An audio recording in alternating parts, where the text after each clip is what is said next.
Wow, that's a driving riff, isn't it? That's some driving force rocket. We'll leave the vocals up. Let's hear these vocals.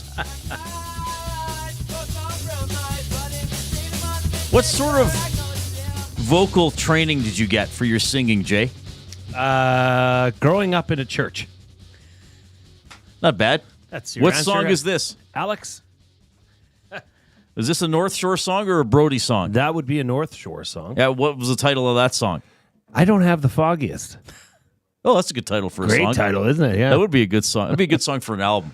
Don't have the foggiest. And it's just the band sitting in the fog. You know what Nash Osborne says? He says, seeing those intro graphics makes my day. All right, there we go. Hey, can you turn me up just a little bit in my headset there, Coop? Thanks a lot. The North Shore was not loud enough for me. If I don't suffer hearing damage after I listen to rock and roll, have you really listened to rock and roll? Have you even listened at all? Yeah, exactly. Hey, hope you're having a great afternoon. Duck Dad saying the Oilers are 2-0 when Brody Slath's North Shore opens up the Reid Wilkins show. That is true, Monday and yesterday, and now today. That's a heck of a point. That's a really good point by Duck Dad, who is in the Nasty Chat. If you are consuming the show on YouTube, you can post messages for us, but more importantly for other nasties in the Nasty Chat. Give us a thumbs up there as well. We're having a pretty good week with the thumbs up, so let's get rolling. If everybody thumbed up right now, we'd already be at 100. So just do it. Click it. Do it live. Also, you can email Reid at edmontonsportstalk.com. I always look forward to getting an email or two or three from a listener. I get limericks submitted there sometimes. And, of course, you can text 780-218-9999. That is the River Cree inbox, courtesy River Cree Resort and Casino, featuring Italia Restaurant, home of the $6.99 brunch special from 11 a.m. to 4 p.m. on Sundays. The Oilers in Colorado tonight to play the Avalanche. The Oilers are 28-13-3. The Avalanche are 27-17-1. We got some of the highest scoring players in the NHL on the ice for this one. 6:30 for the Oil Stream pregame show presented by GCL Diesel. Game at 7:30. Tom Gazzola is going to be on location. Which one is he at? The Westgate BP? Westgate Boston Pizza. Hernan's going to be in studio, so they'll get you teed up for that game, and they'll join you after the game for the postgame show as well. How about this? Since November 9th, I've been using that cutoff because the Oilers have been very, very good since then. And that's now 30 games Edmonton has played since November 9th. They are 22-6-2 in their last 30 games for a .767 points percentage. In that span, the Oilers have the best points percentage in the NHL. Washington, who the Oilers play next week, are second best. Do you know who's third best in the NHL since November 9th? I believe I do. Who do you think it is? I believe it's who we're playing tonight. Colorado Avalanche are 21-9-1 for a .694. So this is a good showdown coming up tonight, and we have several Oilers storylines to discuss. Some sort of from last night, some sort of overarching things, and then we'll also look into this matchup. Conor McGehey is going to be on the show, by the way, the excellent play-by-play voice of the Avalanche on Altitude Sports out of Denver. So we have a lot of Oilers content. Again, we hope to hear from you. The River Cree inbox, 780-218-9999. We'll touch on the CFL schedule, which finally came out today, about a month after we thought we usually get it. Pretty good schedule for the Elks overall. There is a batch of road games in the middle of the season. They play 2 road games, then they have the Labor Day rematch at home, then 2 more on the road. But you know, the buys, like there's a couple buys, 2 in the first 7 weeks, and then they go 9 weeks without a bye. But, you know, that's not too bad. Half the year, basically. And then they got a late season bye, and they have 3 of their final 4 games at home. Yeah, that's the only thing that kind of you hate to have, I think, as a team, as a organization, is that early bye, that week 2 bye. The home opener's not until week 3. They go away, bye, and then home opener. Yeah, and it's just so early in the season. Usually you like to have those reserved for later, but I guess somebody's got to get it. Well, so now they do 3 bye weeks, which I think they should find a way to go back to 2. I think it drags it out too long. It's ridiculous. Especially if you want to do the Grey Cup earlier. But anyway, but what would be, because training camp can be arduous, and they play 2 preseason games, though I know not everybody plays. So what would be an ideal, if you could pick your bye weeks in a 21-week schedule, what would you pick? Oh, easy. 6, 12, 18. You just even it up like that? I mean, that's obvious because you're getting the maximum amount of play / rest for those that are nicked up. I mean, by week 6, everyone's nicked up in some form or fashion. Right. By week 12, it's just a matter of has that nick gotten better or worse? Okay. You know what I mean? It's very, very rare that you make it through unscathed as a team, but it is what it is. And then 18, you're thinking, okay, late one, then you got 3 games to stay in tune or clinch a playoff spot. Yeah, the 18 you don't want one right at the end. No, that would be a way. In 2015, when they won the Cup, they had a final week bye. True, but that week 18 bye, I think, will come at the right time because I think this team is going to be competing for hosting a home first round playoff game. So all the rest they could have in week 18 would be suffice. We'll look at it more a little bit later, and we'll also get Jay's reaction later on in the show, more detailed. Anyway, we'll get a very quick one here. That's Stevenson Bone. What a name. I was saying to Jay in the bullpen, it sounds like a heroic archaeologist on a children's cartoon. The Archaeological Adventures of Stevenson Bone. But that is the new head coach of the U of A Golden Bears football team as he takes over from Chris Morris, who's now the Elks president. Anything quickly? I have questions. I'm not sold on this. I will tell you why later. Okay. I don't know the man at all. So everything I will say later in the show is purely what I think is based off of what Chris Morris, built here and what happens to that. Okay. And we'd heard of him. We'd heard his name out there probably a month ago. I reported that it was either AJ Gass, Rick Walters, or Stevenson Bone. Right, and you broke the news this morning that it was Stevenson Bone about an hour before the U of A officially announced it. So good work by you once again. Thank you. All right. I also have with me here in studio for the second day in a row, right now safely in its bag. For those of you on YouTube, you'll be able to see it. Well, you got to say what... I'll say what happened last night. Okay. I'll tell the story. I have the 20-sided die, which we will use on the show once again today for Reid's top 3. We're going to copy ourselves because the top 3 was fun yesterday, so we're going to do a similar thing, and I think it'll become something. We'll do it at times. We're not going to do it all the time, but to get it rolling, we're going to do it for the second day in a row. But the 20-sided die is here, and I said that last night. Well, first of all, I said to Jay that there are 100-sided dies. And Jay said, you got to buy one. And I said, well, I'm going to Warp 2 tonight to get comics. I'll look at the 100-sided dies, which I did. And my buddy James, who's a great worker at Warp 2, showed me the 100-sided dies. So there are plastic ones, and they are pretty much round. And he's like, I don't know if you want these ones because they don't really stop rolling. And when they do stop, it's hard to tell what number is on top, because they're just round. Those were $25. The nicer 100-sided dies are metal, and they actually have 100 little edges, so they will actually stop, and you'll be able to more easily tell what number is on top. They were $55, $60, and I was like, no, we are not doing that. That would have far exceeded my $10 buy-in. Right. If the $20 ones would have been good, I would have been like, okay, we'll get it to have a 100-side die in the office. We're not doing that. So I didn't do it. 20's fine. 20's fine. Really, 6 would be fine. Really, all we need is a coin for what we're using it for. Technically, if Coob's ever involved, maybe we'd... Well, you never know. Whatever. You never know when you might have 20 people in the room and you need to roll a die. VR Montenegro says D100 are a waste. Thank you, VR. Why did you do the clapping a few minutes ago, by the way? Why did I do the clapping? You did some applause. What happened? We were celebrating a small triumph of some sort. I was in the middle of something at a time, so I didn't ask you immediately. Why did I do that? Caster 1990 says, what game do you need a D100 for? I don't know, actually. I don't know what game you would actually need a D100 for. We were just going to use it to say we had a die in the office. I don't know what game you would need a D100 for. I certainly don't even know what game you need a D20 for. They're fun. They're just fun. Actually, I won't go. I have a cards and dice football game where if you play yourself, you can roll a D20 to see what the defense. So you pick an offensive play, and then you have a chart, and it says based on the down and distance, the defending team will pick this defense. So right. So on a 1st and 15, they would only blitz if they rolled a 1 on the D20. On a 3rd and 8, they might blitz if you roll a 13 through a 20. Why have you not brought this game in yet? Because I don't really know if you're interested in things I'm interested in, Jay. Why would you assume that? It's a football card game? Yeah, it's a cards and dice game.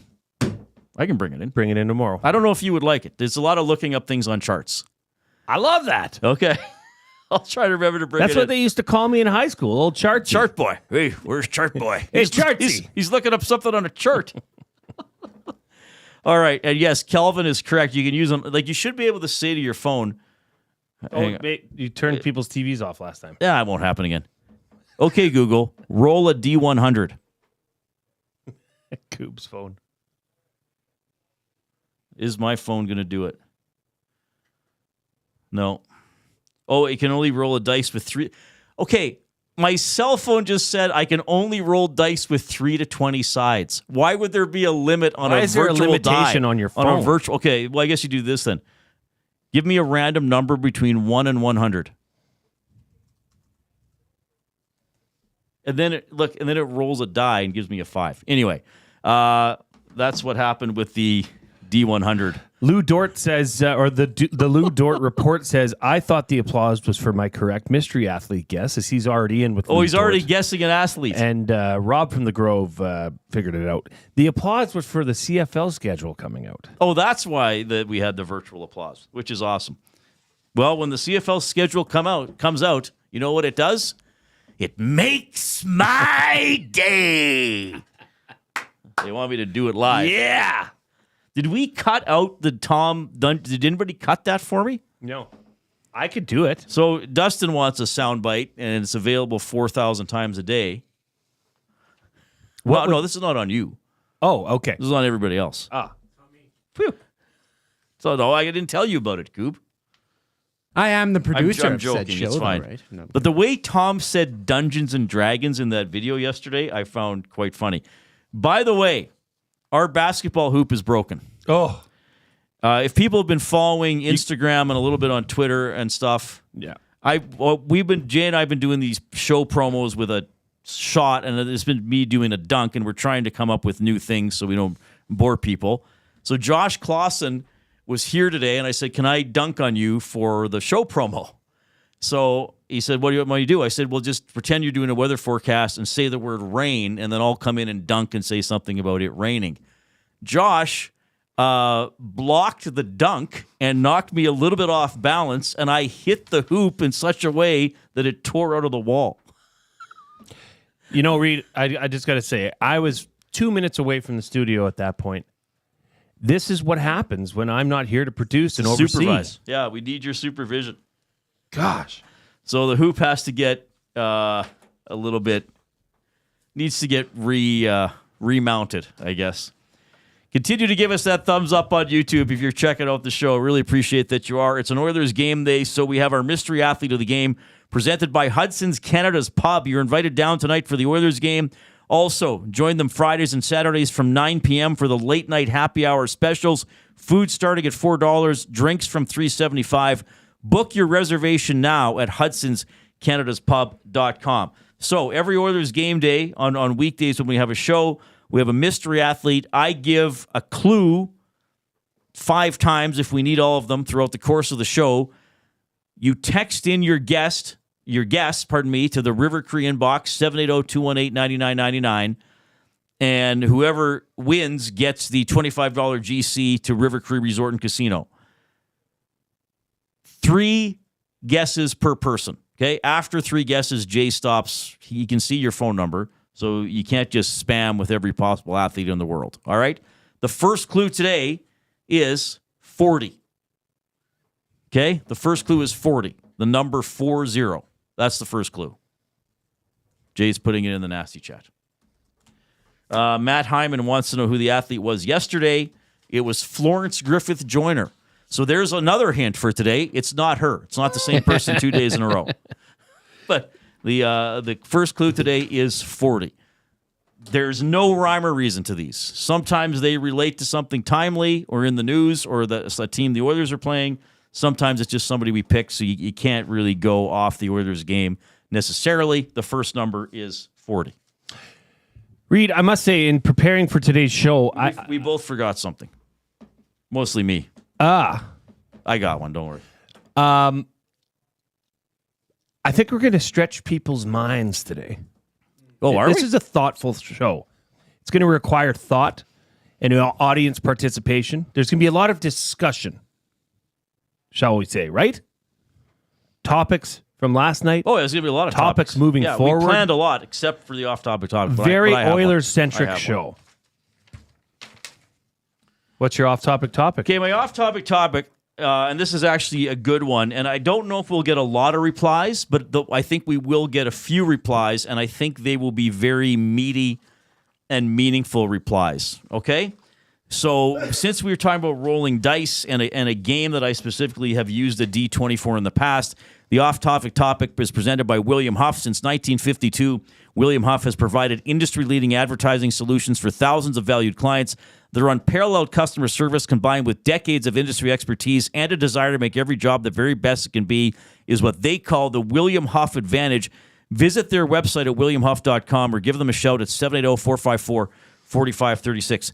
I want to know about a sports simulation game you play on the tabletop. So a cards and dice board game.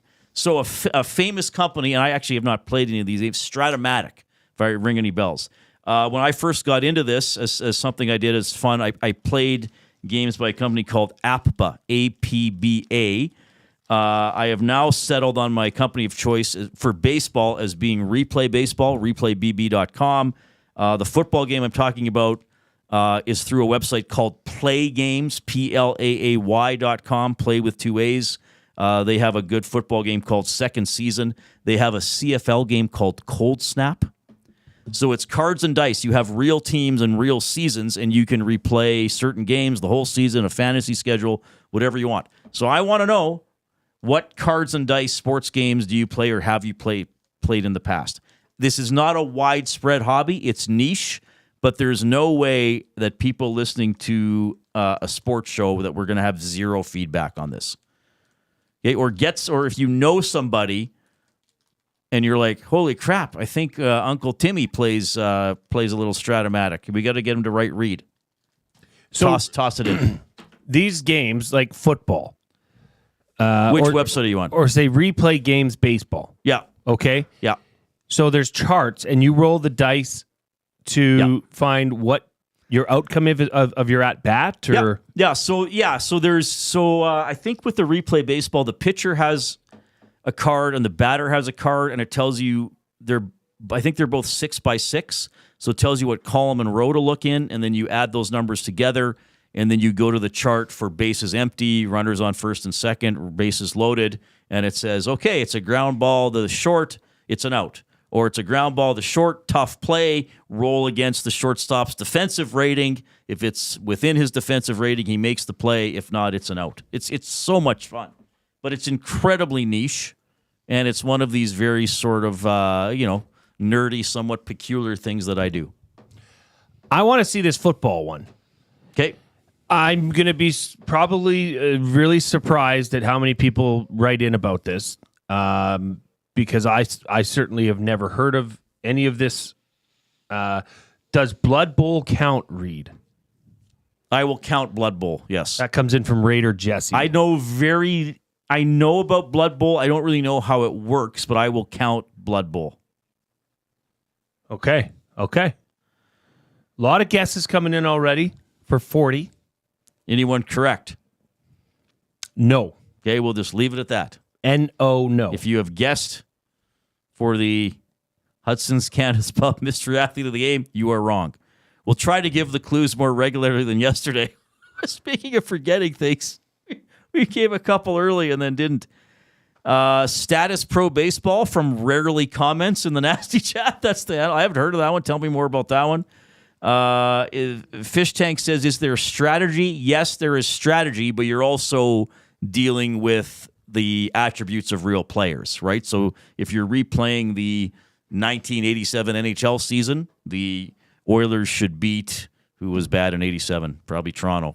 Most of the time, though, the dice might go Toronto's way every once in a while. All right, we're off and running. That was a fun opening segment, buddy. I'm just enamored with this baseball. Like, this is cool. You're on the website now. Yes, I might be buying a board game. You're on replaybb.com? Yes. All right. PLAAY.com is fun. All the people running these websites are going to, when they look at their website stats tonight, they're going to be like, why did we get all these hits from Northern Alberta? What's going on? I should get a cut. I should be a spokesman for these, a celebrity spokesperson. Very minor celebrity spokesperson for a niche market. Huh. What about Play 9? I don't know that one. Big Uke, who we saw earlier. Yeah, he was here. A sports card game I play would be a card game called Play 9. It's very similar to the traditional golf card game, where it's about flipping and matching cards or changing out for lower cards. Oh, neat. Okay, I don't know that one. That's good. All right, we'll get some fun suggestions like that. We got to call it quick timeout. We got buying or selling for our buddy Damon Bunting coming up. Here comes the Coop.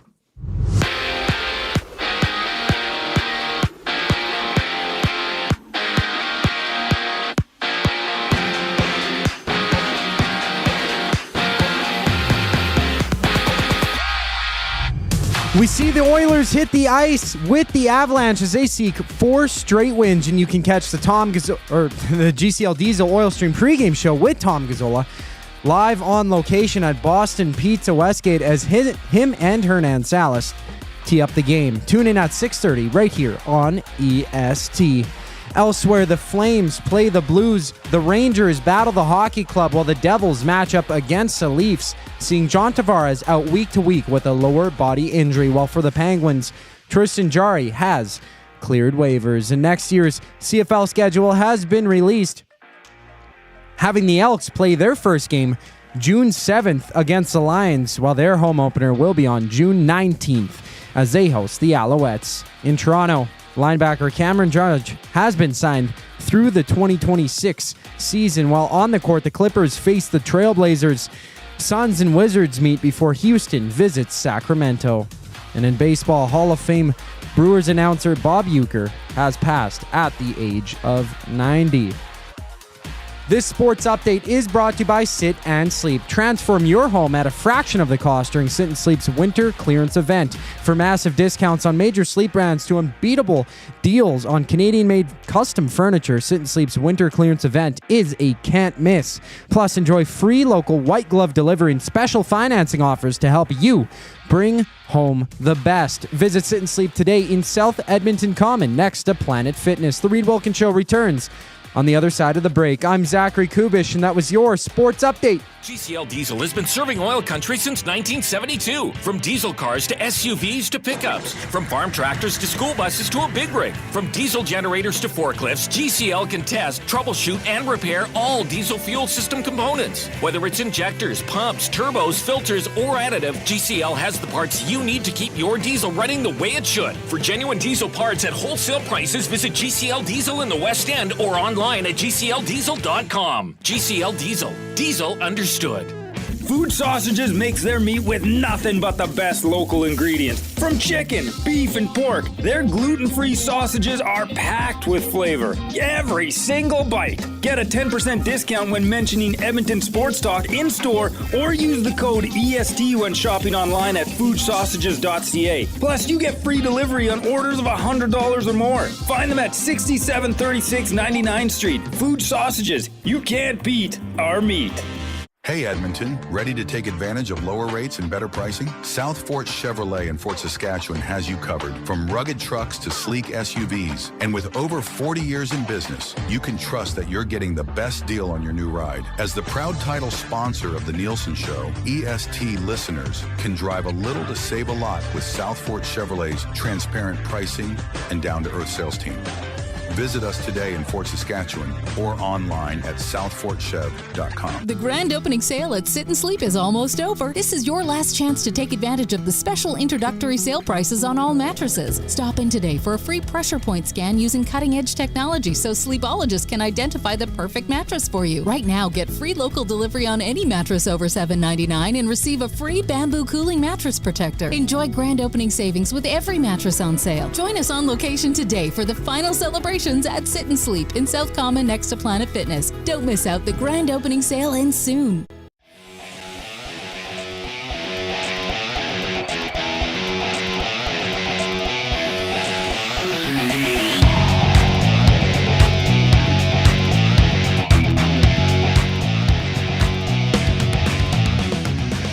Thank you, Coop. Is this Jay's band? No, I wish it sounds I'm really never good. sure. I'm never sure anymore. I know. I have to ask. Is that North Shore? Is that Brody? I'm throwing Did 100 they sided cut dice a new here. album last night? They Because could've. things keep happening with this band. There's probably going to be a reunion tour. Thanks a lot for checking out the program this afternoon. Oilers play at 7:30 against the Colorado Avalanche. 6:30 is when our stream will pick up the Oil Stream pregame show with Tom Gazzola and Hernan Salas, as Jay and I are camped out in the James H. Brown studio. James H. Brown, personal injury law firm, the heavy hitters of injury law with over 200 years of experience. James H. Brown will get you the settlement you deserve. Visit them at jameshbrown.com. Book your private consultation today. I guess instead of saying camped out in the James H. Brown studio, maybe I should say we're testifying in the James H. Brown studio. Testify, Reid. We're filing a claim. Yes, finally. We're filing a claim from the James H. Brown studio. James H. Brown, personal injury law firm. Giving a testimony. That's right. Have you ever had to Confessing? ever had to testify in a trial? No. Have you ever been on jury duty? Have you? I got a jury duty notice once, Right. so I took a day off work. You go because you just have to get a day off work, right? And I went, and there were probably 100 people, and they randomly picked a few people and asked them a few questions, and they picked a jury, and then I went home. Like I just sat there. So you were not selected to be a part of the jury? No, I wasn't even selected to be. But I guess they bring in more people than they need. But I also was. Okay, I think this was when I was working for the Edmonton Drillers. So this would have been 1999, 2000. Do you know what the case was? Yeah, they said it, but it wasn't murder. I think they said it was going to take 4 or 5 days, so you'd have to take a week off work. And I can't remember what time of year it was, but let's say it was January. I think the trial was in August. Like it was at least weeks ahead, if not months. But I also remember it was pretty easy to get off. Like they asked, okay, like your name's drawn, or do you know this person? Would you have any bias? And then the person was just like, I run a business. I can't miss work. Okay, you don't have to do it. That's It was quite easy to get out of it. Mex Bezzoso said you could select a jury by using a D100. That would be a good way to do it. You get 100 people in. All right, we're just going to roll. Number 8, you're on the jury. But anyway, that could have been another off-topic topic. Have you ever done jury duty? We'll have to save that one. Actually, but we could get nobody. I don't know if I've ever known anybody that's wound up on a jury. I guess you don't go around advertising it. No, I guess not. Huh. It's probably not as interesting as it sounds either. I think it'd be awful. Well, aren't you sequestered? I think it depends on the case. I think it depends on how I much would like to coverage there would be around the case. on a jury of a high-profile case just to see what offers come my way. Oh, jeez. Because I will flip. That's why you're sequestered, everybody. Jay just outlined. Oh, yeah. that. Technology, baby. They'd find a way to me, and I would flip I remember for after an my A&W gift card. after my my dad retired from teaching, he was a high school principal. Someone else he knew was working as a court orderly. So my dad worked as a court orderly. I don't know, maybe I think almost 10 years after he retired from teaching. A court orderly? Is that like a security guard in the court? No, he like, Or a I know he's notary? probably listening, so I hope I'm remembering anything. But he like had to get the notes ready for the judge. He had to make sure the courtroom was ready. He said sometimes the judge would want tea, and he'd have to go bring the judge the tea. So I think he worked about 40 days a year, and he got this, and it was the Court of Appeal. and he got to be in there while the trial or the process, whatever it's called, was going on. And he said most of it's incredibly boring. Like he said, like he had to do his work in the morning. You might have to do something, but sometimes he's just standing there, and he goes, "It's a lot of legal talk and going over everything." But he also said there were some interesting things or stories where he couldn't believe he was hearing what he was hearing. But I think because of movies, we tend to think legal proceedings are a lot more dramatic than they are. Right. At Ched once, because I did some news at Ched too, I did cover some sort of a murder trial for a few days, and there was an Edmonton-based defensive attorney who would kind of getting into it and reenacting, like, well, how? Because there was something about the guy was accused of throwing the knife in the garbage, and he's like, okay, so he turns this way, and look at the because there was some video, like grainy, LRT video, and he's like, well, is his hand passing over the can? It doesn't look like it is to me, and he's recreating it and all this kind of stuff. What are we even doing on the show today? I don't know. All right. I think. Give us a thumbs up if you enjoy meandering programming on YouTube. We're already over halfway to 100, half an hour into the show. So keep clicking because we want to get to 100 just to feel good, so everybody feels good, not just us, the audience as well. And we want to get to 130, so Jay gives me the word of the day because the Cube prepared an intro that we unveiled yesterday. So I want to hear that again and pick it apart. Let's do buying or selling. How does that sound? Damon Bunting will appreciate that because he's a consistent top-producing realtor in Greater Edmonton for over 17 years. He and his team would love to help you find that right home or make the move from your current home. Community-driven, he understands what it takes to make a difference in our city. Check him out, DamonBunting.com, Instagram handle, Damon Bunting Real Estate. It doesn't look like there'll be any supplemental discipline on McDavid or Hartman after those incidents last night. If you're on YouTube, Coob's going to fire the video. I'm just curious what you thought of this from late in the second period. McDavid with a little, what do you call that, professional interference on Johansson, clipped him in the head with the elbow. Chicken wing. The chicken wing. The McChicken wing. Yeah, that's a penalty all day. It wasn't. It wasn't. It very well, probably should have been. Reid, I got to say, that was on Johansson? Yeah. He didn't return to the game. Okay? If the shoe was on the other foot and Johansson did that to McDavid and McDavid went down and did not return to the game, regardless of the severity of it, regardless of the initial outcome, that would be the number one story of the day. Is this egregious elbow on Conor McDavid? Now, here's the thing. I don't mind. I don't mind seeing our captain do this, right? Or the Oilers captain do this.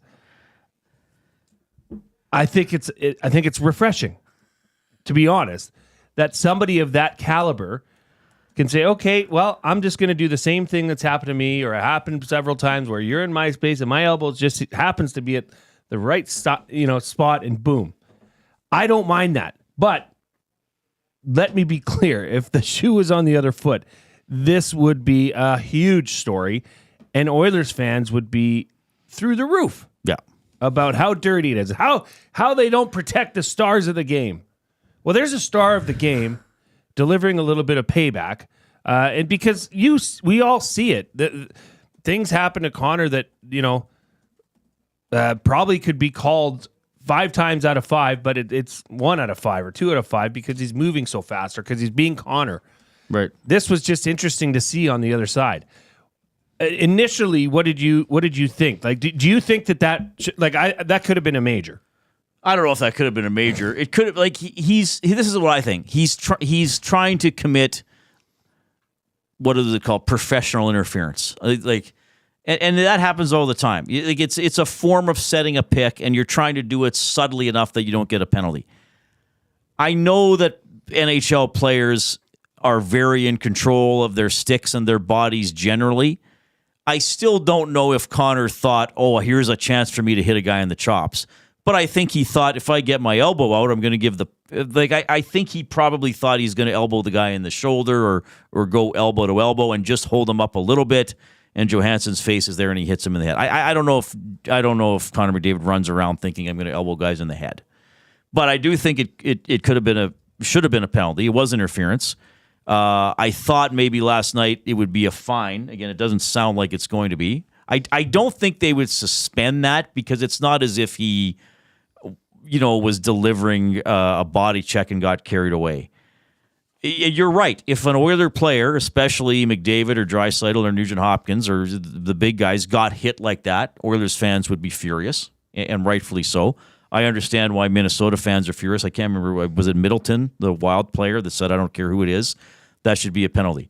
So from a hockey standpoint, that should probably at least be a penalty. The refs didn't see it. And, I don't like seeing guys get clipped in the head. But I will agree with you, Jay, that from the other side of this, and I wonder if, most of the people listening to the show are Oilers fans, if part of them are, if some Oilers fans actually don't mind that McDavid did that. Of course, I don't think they would because you're seeing a side of him. There's been a lot revealed about Conor McDavid. First, it was a clip on the Prime documentary that you just didn't see from Conor, but everybody saw it. Then you see this, and people in the Nazi chat are trying to say that this was not intentional. I disagree. I mean, was it an intent to injure? No. Did he move out of the way? No. Conor knew what he was doing here. And by the way, looking at this now, Marcus Johansson has been placed on injured reserve. He's had head issues before. Has to miss at least a week. It's nice to see because I think the reason it's nice to see, and I don't want this sounding odd because there is a player here that's now out a week. Yes. Okay?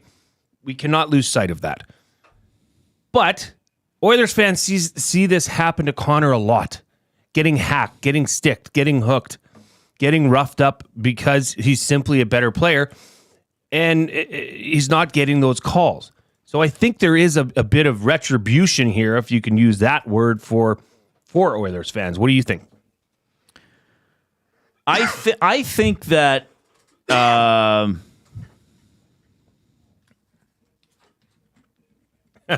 Les Sweet says unintentionally on purpose. Well, that's kind of what it was. It kind of is. And again, I don't know if he necessarily was targeting the head, but he was targeting interference. He was targeting to give a little elbow.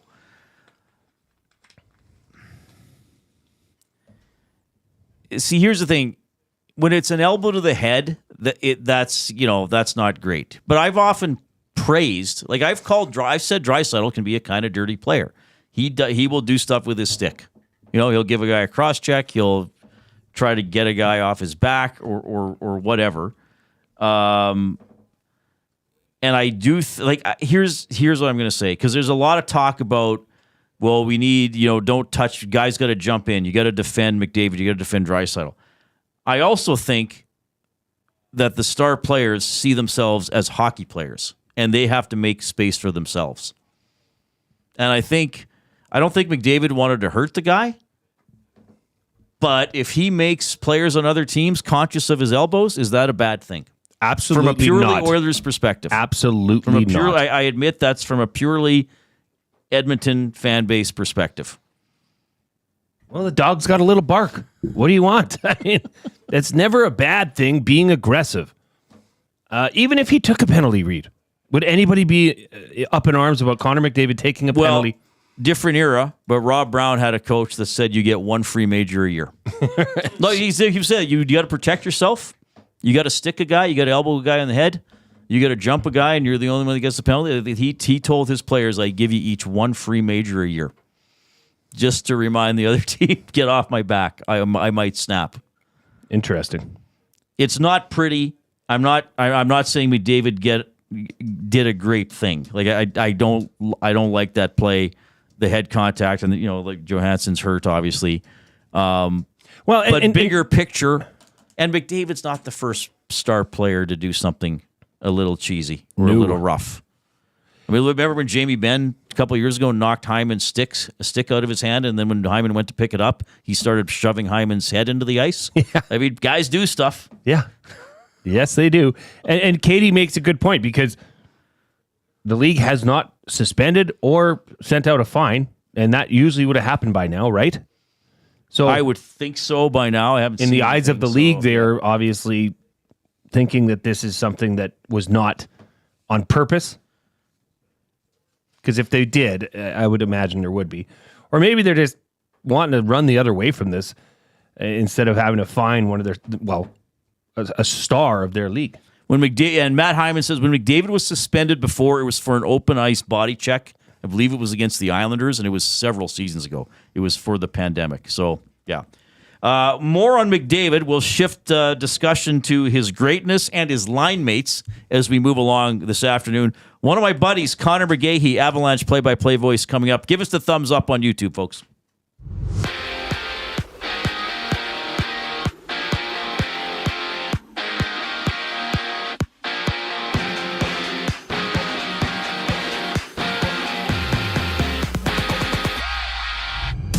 On a full NHL slate, the Oilers play the Avalanche with Tom Gazzola live at Boston Pizza Westgate for the GCL Diesel Oil Stream pregame show alongside Hernan Salas. You can swing by BP's or tune in live at 6:30 only on EST. Elsewhere, Marcus Johansson of the Wild has been placed on injury reserve after he absorbed an elbow from Conor McDavid last night, and the play did not result in a penalty or fine. And there's 12 other games on tap, seeing Detroit and Florida to face the Panthers, the Kings, and Canucks throwing it down while the Ducks battle the Lightning. In basketball, the Rockets meet the Kings. The Cavs tip off with the Thunder, and the Suns match up against the Wizards, seeing 7 games in the association. And the 2025 CFL schedule has been released, with the Elks opening their season June 7th on the road in BC, having their first home game against the Alouettes on June 19th. This sports update is brought to you by Find Edmonton. Find takes your unused furniture and home goods to help those moving out of homelessness. Get donations picked up or drop them off free of charge. Find out how you can make an impact at findedmonton.com or call them at 780-988-1717. That's 780-988-1717. On the other side of the break, Conor McGehey, Avalanche play-by-play radio announcer, joins us here on The Reid Wilkins Show. I'm Zachary Kubish, keeping you in the loop. You want the heavy hitters on your team, both on and off the ice. If you've been injured in a car accident, call the heavy hitters of injury law. James H. Brown and Associates, Alberta Injury Lawyers. With over 200 years of combined injury law experience, their precedent-setting lawyers are ready to help. Locally owned and proud Edmonton Oilers fans, James H. Brown and Associates wants to support you with their unrivaled experience, unrivaled results, and unrivaled commitment. When accidents happen, head to jameshbrown.com. This is your chance to win big with the Split the Pot Lottery. Support the Capital Care Foundation to help Alberta seniors get the care they deserve and support more healthcare foundations across the province. With a grand prize draw that grows with every ticket sold, the jackpot is hundreds of thousands and just keeps getting bigger. Visit splitthepot.ca and buy your tickets now. Don't forget to pick Capital Care Foundation as your foundation of choice. Next jackpot is January 16th, license number 713959. Gallo LLP is an Alberta-based accounting firm with expert chartered professional accountants in both our Edmonton and Sherwood Park accounting firms. Our experienced and innovative accountants provide financial advice that saves our clients money. Simply put, we help our clients protect their assets and grow their businesses. At Gallo LLP, they go beyond the numbers to ensure the continued success of your business. Reach out to Preet or John to discuss how they can help your business grow. Visit gallollp.ca today and see how they can help you take your business to the next level.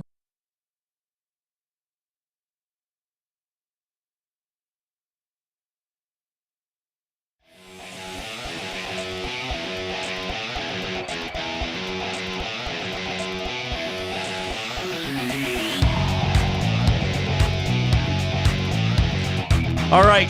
Thanks a lot for joining us this afternoon.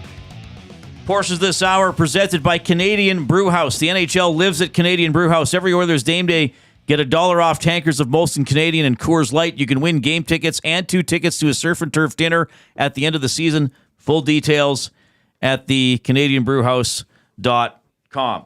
We will get to some of your messages on the McDavid chicken wing. We do have a bunch of other Oilers stuff that we want to talk about. I know from having done a talk show for over a decade that things like this generally spur a lot of opinions and a lot of passion. And I want to acknowledge that, but I will say we're not going to be able to get to every single message, and we're not going to spend the whole show on it because there are other things to talk about. But it is still kind of an interesting alley to walk down, so to speak. And hey, and when a star player does it, it's going to get more publicized. I mean, if I think the original intent of the discussion... If Kapanen does that, are we talking about it as much? Not at all. The initial reaction or discussion, Reid, was this a penalty? Wasn't it? It was, are you surprised to see your captain do that? Oh, I wasn't surprised. No, but we've said that him and Leon can be two of the most physical players on the league, and sometimes that they go over the line. Did it make you happy? Did it elicit and that's the thing. Thoughts? Did it make you happy? RSO Cody says the action was intentional, but the result was unexpected. Yeah, that's maybe a good way to put it. Not bad. Quaddy says ref missed a 2-minute penalty. Move on. He doesn't even want to talk about it. We are. Do we have my good buddy Connor? He is on the line. Oh, this is amazing. This guy has been coming on my talk show for several seasons. He used to join me in Studio 99 in person, which was a thrill not just for me, but for the patrons of Studio 99, because he is an incredible individual and an incredible broadcaster. He's with Altitude Sports Radio. He does play-by-play for the Avalanche. Indeed, it is Conor McGehey. Connor, you're checking in with Reid and Jay. How are you doing? Boy, Reid, I'm going to hire you to be my agent. Goodness gracious. Thanks, friend. That was very sweet. Thanks for lying to everybody. I appreciate that. Hey, that's all right. No, thanks for doing this, especially on a game day, because I know you're getting ready to call the game tonight. We're going to dive. I want to dive in with this one. One of the discussions we have on Edmonton Sports Radio is Leon and Connor together or apart, same line or split them up. No way. Does that get discussed in Denver with some of your big guys? Yeah, and I've never heard you guys talk about that ever in that city. It's amazing. It's just groundbreaking out of you guys. I'm very impressed. Usually we don't talk about it, but we're talking about it today because it sounds like Mikko Rantanen will play center tonight on the second line behind McKinnon. And when asked why, Jared Bednar says, well, I mean, Rantanen pretty much produces 100 points a year playing with Nathan McKinnon. And so the results speak for themselves. So I don't think we talk about it quite as much as you do, but it is relevant today because while the personnel in the forward group won't change tonight, I think the combinations after a lackluster effort in a 3-2 thrilling overtime win, if you can believe I'm saying that, versus the Rangers sort of forced Jared Bednar to do that. But yeah, Rantanen's fine at center. I think he's better as a winger. The production would say that as well. But yeah, it's going to be a topic of conversation tonight. And a good matchup. I know when we pick things like this, Connor, we can be a little arbitrary about it, but I use November 9th as a bit of a cutoff for the Oilers. They beat Vancouver quite decisively. And since November 9th, the Oilers are 22-6-2. And since November 9th, the Avs are 21-9-1, first and third, respectively, in points percentage in that time. So, I mean, an extended 2-month stretch of good hockey for both these teams. What's been the key for the Avalanche for them to rack up a lot of points over the last couple of months? This is the easiest question that you've ever asked me, and I'm very thankful for a softball from you, Reid Saunders, Reid Wilkins, instead of the hard-hitting questions. It's goaltending. And it's as simple as that. I mean, Mackenzie Blackwood and Scott Wedgwood have come together to form the lumberyard. And it has changed how the Avalanche have played and been able to get points, like the other night, out of games that they're not supposed to. Jared Bednar said post-game that Mackenzie Blackwood was the best player on the ice on either team, and it wasn't even close. And it's 11 straight starts now for Blackwood on two different teams. And I'm knocking on wood right now, no offense, that he's allowed no more than 2 goals. And he's made timely saves. He's made the big saves. He's made saves in volumes. when the Avalanche have needed him, and Wedgwood the same. Wedgwood comes in relief in his Avalanche debut in Buffalo after Georgiev gives up 4 goals on 8 shots, and the Avalanche come back down 4-0 after 1 and win 5-4 because Wedgwood comes in and stops 22 of 22. The Avalanche have completely changed their goaltending room, and that has changed the trajectory. Even it was starting to improve, as you mentioned, since that date, but it really took a solid course after the acquisition of Wedgwood and Blackwood in the span of 10 days. Well, you're taking the words out of my mouth. This is Conor McGehey, Avalanche play-by-play on Altitude Sports Radio. Connor, you got Jay here. The Lumberyard. I mean, that's just exceptional. Kudos and hats off to whoever came up with that. That is brilliant. But you're right. I mean, Mackenzie. Thank you. I finally said something that made it into the game notes for once. Yeah, I've made it. I've made it to the top. Mackenzie Blackwood, as you said, I mean, he's putting up career high numbers as a member of the Avs. Walk us through just that early December stretch from December 1st to December 9th. How did the Avs clean house and then come back with a whole new, brand new goalie outfit? Well, Chris McFarland was on with Scott and Gord on Sirius XM, the morning skate the other day, and he said that the Avs didn't go into the season with any sort of plans to change either goaltender. And then they go on to become the first team in NHL history to trade both goalies before Christmas. It's never happened before. So I think that there was a stretch, and obviously the Avalanche starting 0-4 and a bunch of games where the expected goals were way in their favor. Opening night's probably the best example. Expected goals for the Avs was 5, against was 1, and they lost 8-4. And that was sort of a trend that went on for, I think, way too long. And so it started with an opportunity to get Scott Wedgwood, and they did that, sending Eustace Onanen the other way. They haven't really drafted and developed a ton of goaltenders over the years. Onanen was, I think, supposed to be that goaltender, and he went through a stretch where he won 3 in a row, played pretty well towards the end of October, but that was sort of it, and that's sort of been it over the past couple of years. So I think, they saw an opportunity to get, in my mind, as far as backup goaltenders go, the best in the National Hockey League, not just because of play on the ice, but about attitude. You won't find a better guy or a guy who understands the role of a backup goaltender more than Scott Wedgwood. He's hilarious. He keeps everybody loose, and he backs that up with solid play on the ice. And so I think you trade that in for what is to be true, and you send away what could have been. And I think that's a smart move for Chris McFarland. When that trade is made, the Blackwood deal, I don't even think is anywhere to being on the table. I think obviously the due diligence was being done by the goaltending department. Just looking at video and seeing Mackenzie Blackwood up close, and is this a possibility? And then in that span between when they traded for Wedgwood and then when they finally trade for Blackwood, a lot happened in a short amount of time.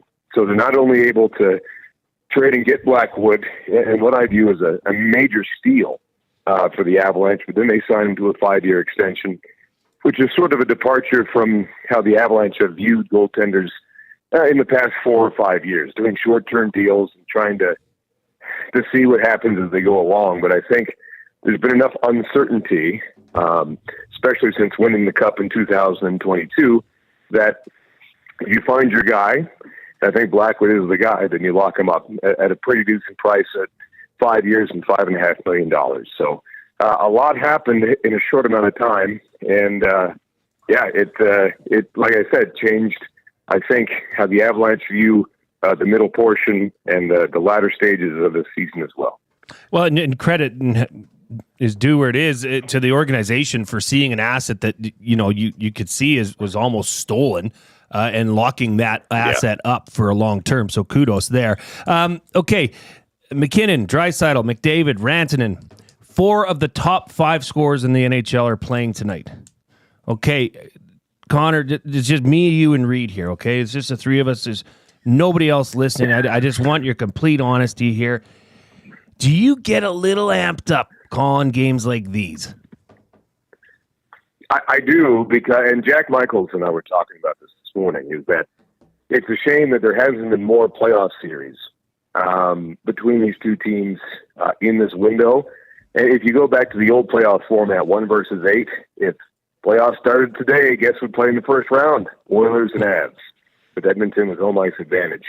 And stylistically, I think that both teams are better defensively than they get credit for, but I like the swashbuckling aspect of the attack.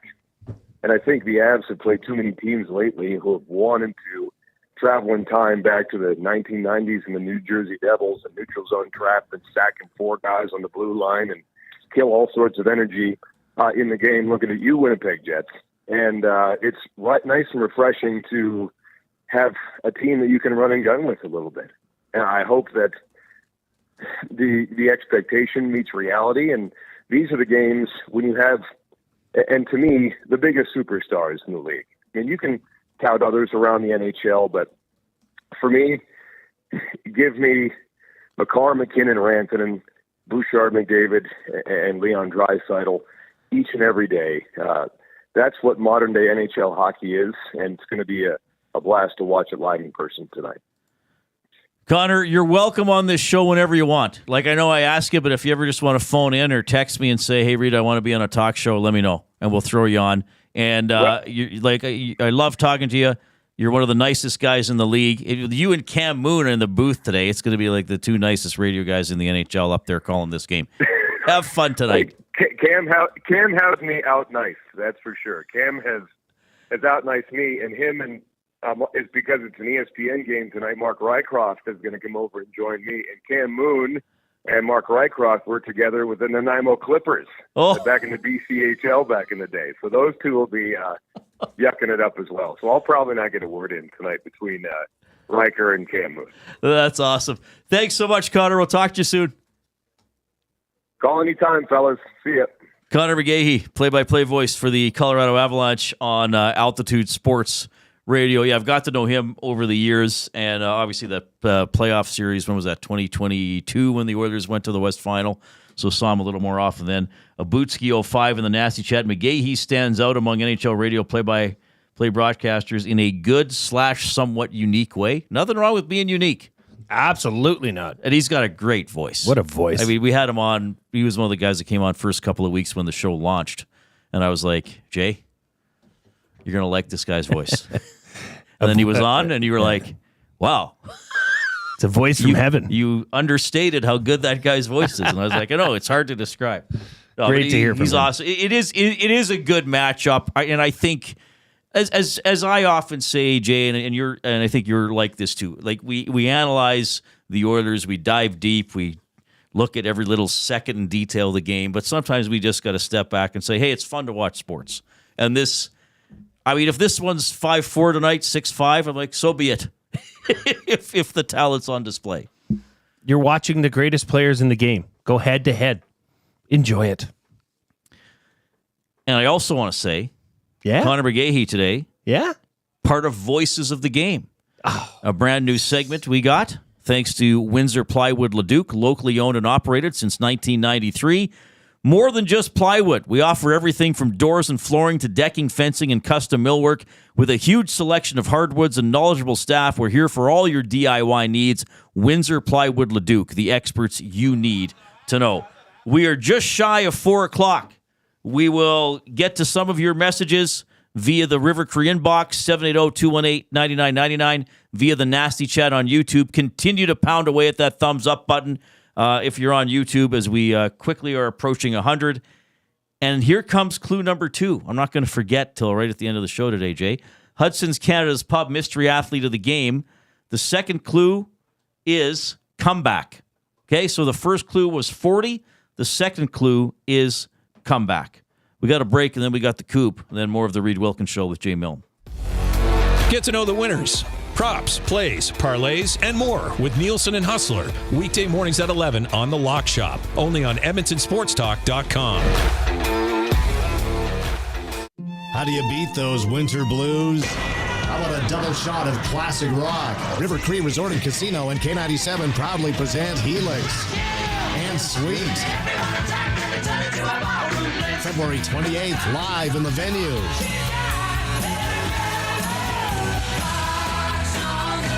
Helix and Sweet. Get your tickets now at rivercreekresort.com. River Cree Resort and Casino. Excitement. Bet on it. Celebrating 70 years in the signage industry, William Huff Advertising is the most recognized name in the game. An in-house, one-stop shop for all of your design, print, and installation needs. William Huff provides quality graphic solutions for everyone. Here in our City of Champions and throughout the nation, they are the preferred signage partner entrusted by many of the biggest corporations, pro sports teams, and organizations to bring their identity to life. Recognize the name, get in the game. WilliamHuff.com. Play more tables and games. Play more tables and games. Make the most of your bad game. Oh, you want to, you need to, you know just what you gotta do. It's time to add some fun to your life. Make the most of your bad game. Play more tables and games. PlayMoreGames.ca.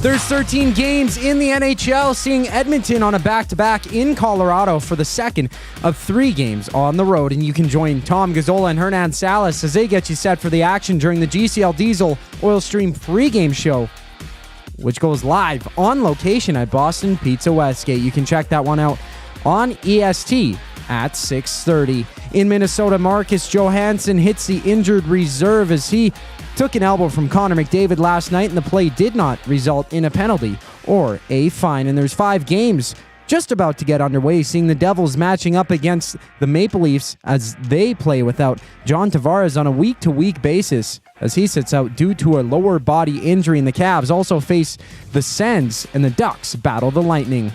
And the 2025 CFL schedule has been released, with the Elks opening their season June 7th on the road in BC, having their first game at home against the Alouettes June 19th.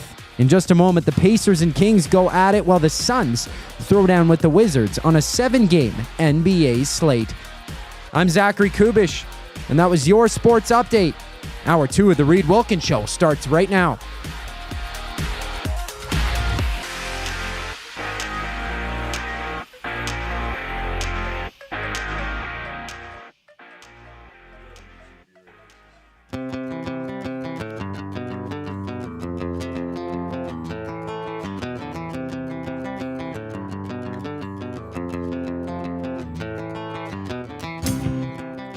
I have taken the D20 out of its protective plastic bag, getting it ready for usage later on in the show.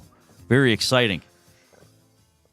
I can't stop looking at it. This will be used in Reid's top 3 for food sausage. We're doing the winner now? Well, somebody got it. Somebody got the Hudson's Canada's Pub mystery athlete of the game, and they will get a $25 GC to Hudson's Canada's Pub. Did not think this one would go after 2 clues. We'll carry on for a bit. Carry on. And you and I rearranged the original order of the clues, thinking we made it a little harder. Perhaps we did not. Though I wonder if the first clue is not the number 40. I'm guessing the person thought it was related to something else and not what I put it out there for. Well, we'll find out. We'll find out. They can be honest. I think it was won. Obviously the second. I think they thought it was the person's age, but it wasn't. Right? It was related to their record. This person that got it said, "You guys have been going old school people lately. Just took a chance." Well, Florence Griffith Joyner. Who was Mondays? I forgot already. We've got to keep a list. Or an Excel file. I always keep lists of everything. Do you remember who Monday's mystery athlete was, Coop? Do you remember Monday at all? I don't even remember what I ate for breakfast this morning. Yes, Coop. Who was Monday? Who was it? It was a hockey player. Was it? Wasn't it? No, it was a baseball player, was it? I don't know how Coop's going to check. Who was Monday's mystery athlete of the game? They played the Kings. I don't think it was Kings related. Oh, was it Bobby Smith? No. But I did do Bobby Smith one day. Wow. Yeah, I don't know why I'm not keeping a list because we're already at the point I could be using somebody twice. I don't think that'll happen. Not for at least a year. Well, you would remember. Well, no, but we don't remember who Mondays was. It was not Tony Tanti, Spency 5 Centsy. Someday it's going to be Tony Tanti. And I'll just be like, hey, Mr. Player's Tony Tanti. First person to text it in wins. I'll do it right at the end of the show. It'll just be a speed game. Who was it? Who was it on Monday? We did one Monday for sure. Did we forget? Or was it football? Was it... Who was it? Wasn't it an old-timey football player? Well, you're thinking of Fran Tarkenton, who was who I drafted yesterday. I'm not. An old-timey football player. How old-timey? No, it wasn't Ditka. That was a few weeks ago. Rob from the Grove said Sam Snead. Was that Mondays? Was that Monday? Was Sam Snead? It might have been. No, wasn't that Friday? What did they play last week? Maybe it was Monday. It might have been Monday. Talking about the TMRW Golf League. Yeah, but that wasn't necessarily tied into that. Well, we'll see. It might have been. It was Sam Snead within the last 5 games for sure. Anyway, I might as well say who it is now. Okay. Oh, what was it? It was Ken Dryden. Ken Dryden. It was Ken Dryden on Monday. Yes. It was Ken Dryden on Monday. It was Sam Snead last week. Good job, week. Coob. So here, we'll do the clues now. We'll give it away now. No, we'll give it away later. Yeah, later. We'll give the right answer. The next clue would have been Mexico City. Okay? All right. So people can guess now for fun, even in the nasty chat, 40 comeback or Mexico City. Let's do the Oil Understood, presented by GCL Diesel, providers of the best diesel engine components around. From turbochargers to injectors, fuel pumps to sensors, they are the critical engine component experts, proud to serve Edmonton and Northern Alberta for over 50 years. Now a proud partner of Edmonton Sports Talk and the Reid Wilkins Show, GCL Diesel. Diesel! Understood. All right, River Korean box is 780-218-9999. Let's get to some more messages about the McDavid elbow or whatever else people want to talk about. I just want to say, Coob, eventually you're going to have to throw the camera on yourself for the GCL Diesel Oil Understood, pause. So we can all look at the camera together. I see. I think that would be a good 3-way shot. Okay, where are my texts? I've compiled them. Here they are. Here we go. This one comes in. Well, just to discuss the elbow. Love seeing McDavid get that elbow out. He has to make space for himself so he can make plays. Hockey is an aggressive sport, and the star players are allowed to be aggressive too. That comes in from Samson. Well, yeah, I think that sort of relates to the Rob Brown story I told. And yeah, hockey's a physical game, and the star players are pro players in the top league in the world. So they recognize it's their jobs at times to play physical as well. And I said this earlier in the show. I often say this. As much as we say, well, you got to protect the stars, I think a lot of the stars would say, you know what, I got to protect myself sometimes too. If that's a stick, if that's an elbow, if that's a little cross check, that's a face wash, that's giving a guy a little bit of a shot at. I mean, why do people, what's one of the many reasons people criticize Bouchard? Well, he never does anything in a scrum. Yeah. He just stands there. Yep. It's like sometimes people are like, hey, you know what? I like there was that scrum and McDavid got in there or somebody got in there. So, yeah, there's kind of a couple, more than two, but there can be multiple discussions around this. There's specifically what McDavid did on that play, and then there's the whole theoretical debate around aggressive, dirty play, protecting stars protecting themselves. Well, then this is the opposite, I guess, approach here. I thought this was Laserface Larry when I first started looking at it, but it comes in from Ricky. Cheap play by McDavid. I'm an Oilers fan, and I hate what he did. Could have ended the guy's career. No place for elbows in our game, in the head, in our great game. Well, I would agree there's no place for elbows to the head. I would agree you don't like to see that. I would think if you were to put elbows to the head on a scale, that would be on the lower end. I know it didn't have a good result. I know Johansson looked uncomfortable and is on IR now. and all that type of stuff. I get that, and I got to reference what Box Pounder put in the nasty chat. The mother of all elbows was Bure versus Shane Sherla. Was this 1994? Yeah, we watched it. I in the forgot break. about that. I went back and watched it, and yeah, like the puck is. I know McDavid's running some interference, but he's near the puck to try and create some space. Like that was Bure just probably being like, I don't remember the full story behind that one. It was 31 years ago, but I think that was Bure just, I've had enough of this guy, and I'm just going to elbow him in the face while he's not looking because he was not playing the puck. Sherler wasn't playing the puck. Bure wasn't trying to get the puck. That was a star player saying, you know what? I'm going to just allow myself to snap here. And if I hurt the guy, so what? Because I'm sick of what he's trying to do to me. It was not pretty, though, and I'm not defending it, but I'm sure that was some of Bure's thought process there. Okay. It was nasty. Moving on from that, this one comes in from Audrey. I didn't really notice Noah Philp last night. Is that a good thing? Says Audrey. I would say generally yes. Where's our sheet here? Where's our stats? Well, he played 8 minutes 42. He had the least amount of time, but he was even, and he was 4 or 5 on the faceoff circle. I would say he was fine. I would say, and what did Hernan say? Don't get scored on, which the fourth line didn't. Good, he had good faceoffs in what limited tries, 4 out of 5. I think in a fourth line role, Reid, going unnoticed and still being 4 and 5 in the circle is a good thing. Yes. Especially for a player like Noah Philp who's just come back up. So, yes, I would say that is a good thing. Lowest amount of ice time. Do you see that ice time going up tonight, or do you easing him into that? I think he'll be 10-ish. I mean, I guess that could be a wide range depending on the score. I mean, last night's game was relative. Well, it was close most of the way. I think he's going to be 8 to 12 minutes most nights. I mean, I guess you always hope that there's a good shift or two of forechecking or an offensive chance or maybe a goal every now and then from that line.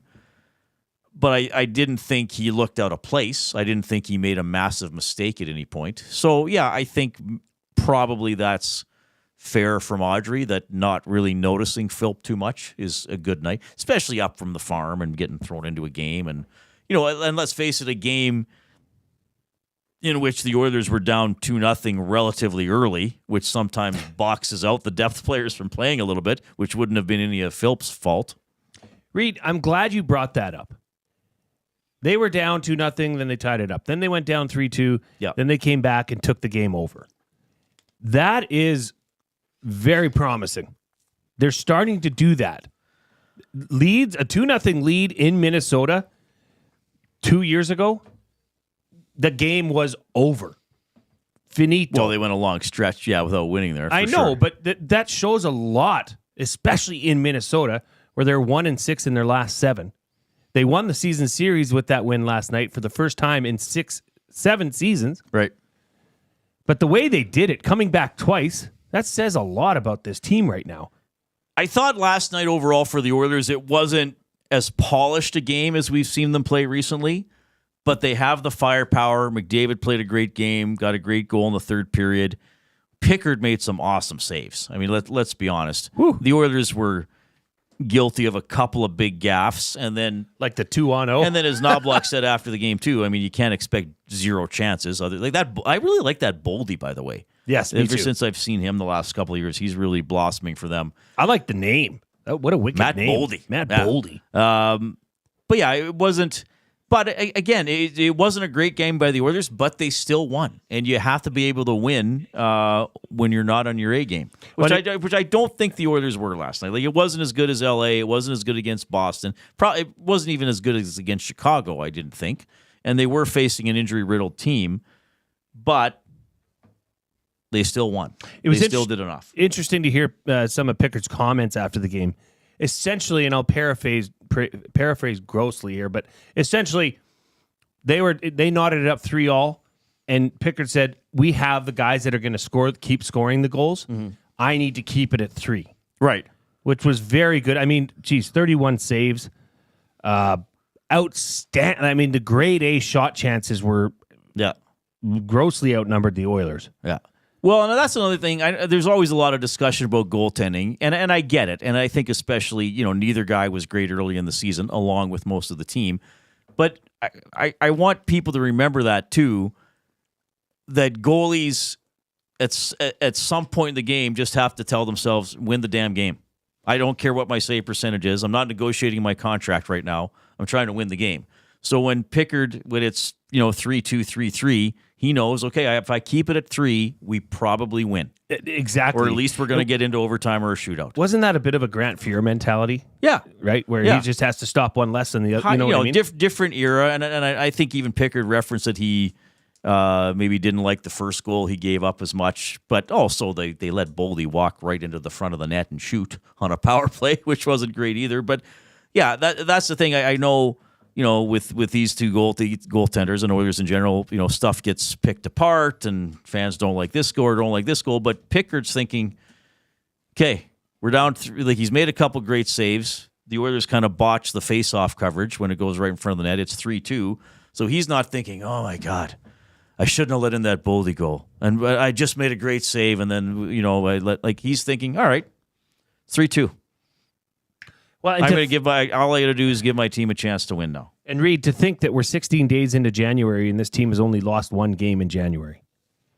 That's fantastic. Yeah. Considering this road trip that they've been on, and it's now coming, nearing the end. I mean, that's a tough game tonight, especially a back-to-back. Didn't get until late last night or early this morning. And then to go into Canucks, Vancouver on Saturday, which, hopefully they can get 1 out of 2 of these. 2 out of 2 would be great. But splitting these would still be an excellent, excellent road trip. Well, I think we have to, again, as much as we pick everything apart and sometimes look for the negatives, I think we have to look at what this team is currently doing. Yeah. So we talked about this 9-game stretch, which started on January 3rd with the home game against Anaheim. So a home game against Anaheim, 4 away, 1 home, 3 more away. We are 7 games into that 9-game stretch. They are 6-1. And yeah, they've fallen behind a couple times, and a couple of games weren't great. They're still 6-1. They still win way more often than they lose. Well, now they're only 2 points back of Las Vegas. They've got 6 points up on LA, but LA has 3 games in hand. Yep. LA has only played 41 games. 18-4-1 in their past 23. They're 4 points out of first overall. They're 4 points out of first overall. I don't know if they're going to finish there. There's a lot of hockey left. At some point, they're going to have a slump or a couple of bad games in a row for sure. But as I often use that term, they are figuring it out. Okay, down 2-0, not great. Tie the game. Down 3-2, not great. Still come back and win the game. And there's one thing we're going to talk about this later, Jay. Is there the possibility, or are we all looking at it wrong when we talk about the nuclear option? Should that actually be the default and not the exception? We got to talk about that later. Well, maybe we should debate it. Depending on, we'll get into that for the afternoon debate. Depending on how other players play.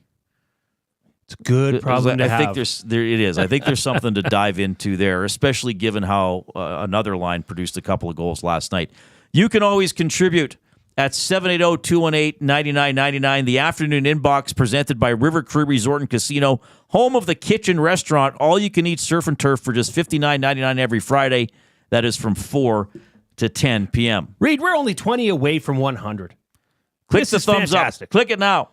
Do it. Yeah, we got a lot of people watching live on YouTube and hopefully on the audio streams as well. Say do it, click it, do it now. But get it over with. But in Hans Gruber. Oh. Or do not. Oh. There is no try. That's a little Yoda. Yes. In Hans Gruber. Who is this little green man in the vault? McLean. You have a really good Hans Gruber. I think you underestimate it. I think I'm the only person that even tries to do Hans Gruber, so therefore it seems good in isolation. It's good. You keep working on it, kiddo. You'll get it. We're the D20 is primed and ready to go, by the way. Here comes the coupe.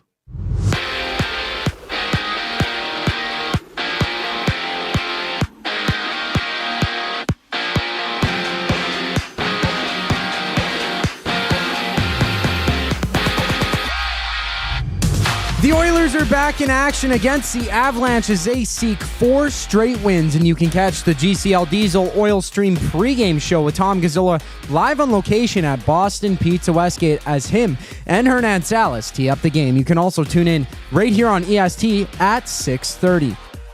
And after taking an elbow from Conor McDavid in last night's game, Marcus Johansson of the Wild is headed to the injured reserve due to a concussion, and there's no penalty or fine handed out to McDavid on the play.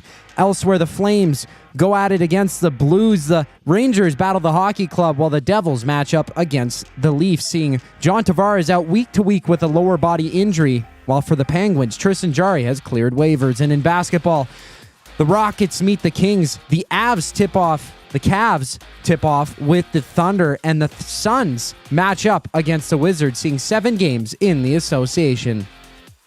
And next year's CFL schedule has released, having the Elks play their first game June 7th against the Lions, with their home opener on June 19th as they host the Alouettes. This sports update is brought to you by Advantage Sports Medicine and Physiotherapy.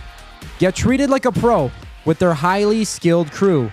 Whether you're recovering from an injury or looking to enhance your performance, Advantage Sports Medicine and Physiotherapy uses the same locker room approach, trusted by the best in the game. Find them online at AdvantageSportMed.ca. We have a brief intermission before Reid and Jay continue. I'm Zachary Kubish, and you're up to date. Don't feel like working? Join the Hangout. You never know what you might hear. Weekday mornings 9 to 11 on EdmontonSportsTalk.com.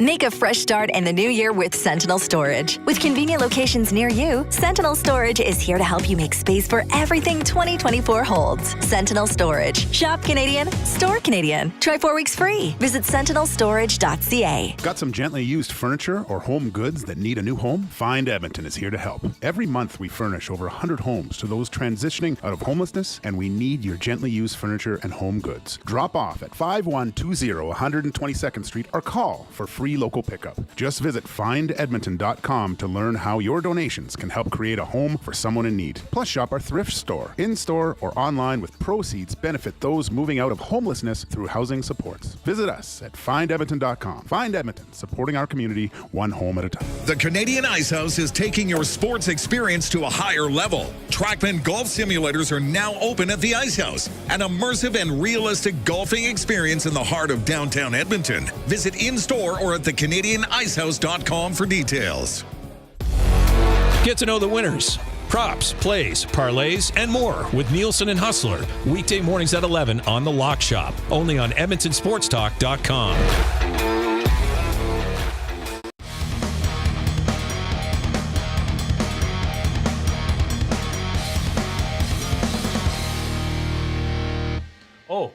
Oh, we're back. Oh, it was quick. Oh. What's the matter? 3. 1 as an executive, which we'll get to. We'll get to that. That's a tease. Let's give out the mystery athlete for Hudson's Canada's Pub. Sure. Mex Bezzozu got it in the nasty chat. In the nasty chat. Who got it on the River Cree inbox, 780-218-9999? McLean. Somebody named McLean got it? Yes, seriously. Coob, can you... and apparently he's going to Detroit this weekend to watch the Lions-Commanders game. Is he going to send us pictures? Who is he cheering for? Please do. I don't know. He asked, are there any Hudsons in Detroit? I don't know. I don't think so. I don't know. Well, it's Canada, isn't it? Isn't it Canada only? It's just across the bridge. So the clues, 40, comeback, Mexico City. The other clues that we didn't get to, well, actually, we didn't even get to Mexico City until McLean got it. He just goes by McLean? Yeah. Moorer and then Grill. That should have given it away. It is George Foreman. So here's how we gave the clues. 40 was his streak at the start of his pro career. He won his first 40 pro fights. See, that is what you think McLean didn't.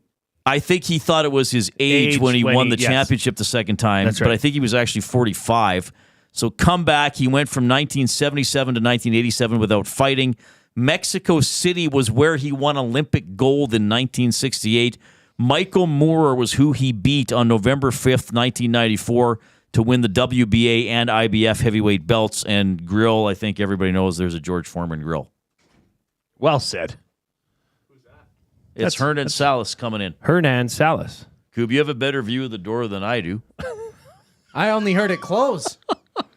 It's all right, baby. So congratulations to McLean. I also want to let you know the EST Fun Spiel presented by Lloyd Sad Insurance Brokers is on February 15th at Shamrock. It's sold out, but you can come watch. Or if you want, if you have a business that wants to support, there still is some ice sponsors available. They're only $250. Email Matt at edmontonsportstalk.com. You can also email him about other things. Whatever you want. Complaints, praise. He loves emails. Being persnickety. Yes. Write an essay about him. Whatever you like. Whatever you want. All right. So that'll be fun curling in that. We'll have more very Oilers-specific stuff in a few minutes, but we love doing this segment for food sausage. Well, yeah. We'll get into it. What's the matter? Nothing. I was just going to say, what we did yesterday was so fun. We're going to try it again. We're going to run it back. We're going to try it again. And we may do this I don't think we'll do it every top three. We'll do it periodically. The top three for food sausage, the best sausages you will ever eat, locally made, packed full of flavor. Order online or visit them in store at 6736 99th Street. Take advantage of their EST discount. 10% off your order. That's right, by entering online code EST or mention Edmonton Sports Talk in store. As Food Sausage says, you can't beat our meat. So yesterday we did the top three athletes who played for a Minnesota team, pro. Today we're going to do the top three professional athletes who played for a Denver team. And then people can vote. So yesterday, Jay won the vote on Twitter. I won the vote in the Nasty Chat for the Minnesota athletes. So let's see. So we're going to do snake draft order. We each pick three, and I'm rolling the D20. Whoever rolls a higher number gets to pick if they want to pick first, fourth, and fifth, or second, third, and sixth. All right, I have rolled. I'm not counting that roll. Why? Because the paper's above the. And it was only a 9. Okay. I know, So but you want to be. I rolled a 3. So I have to be higher than you? And then you get to pick, yeah. There's a big one because there's a 1-1. I rolled a 2 yesterday. There's a 1-1. I'm going up by 1.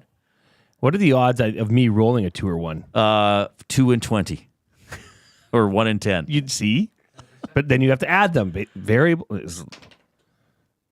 He has rolled an 8. Didn't you roll an 8 yesterday? Yeah, what's up with this die? It's weighted. No, it isn't. By the way, that was my number. Are we getting any off-topic stuff? No. That's sad. The off-topic topic for Just William Raider Huff, Jesse. a cards and dice sports game that you play.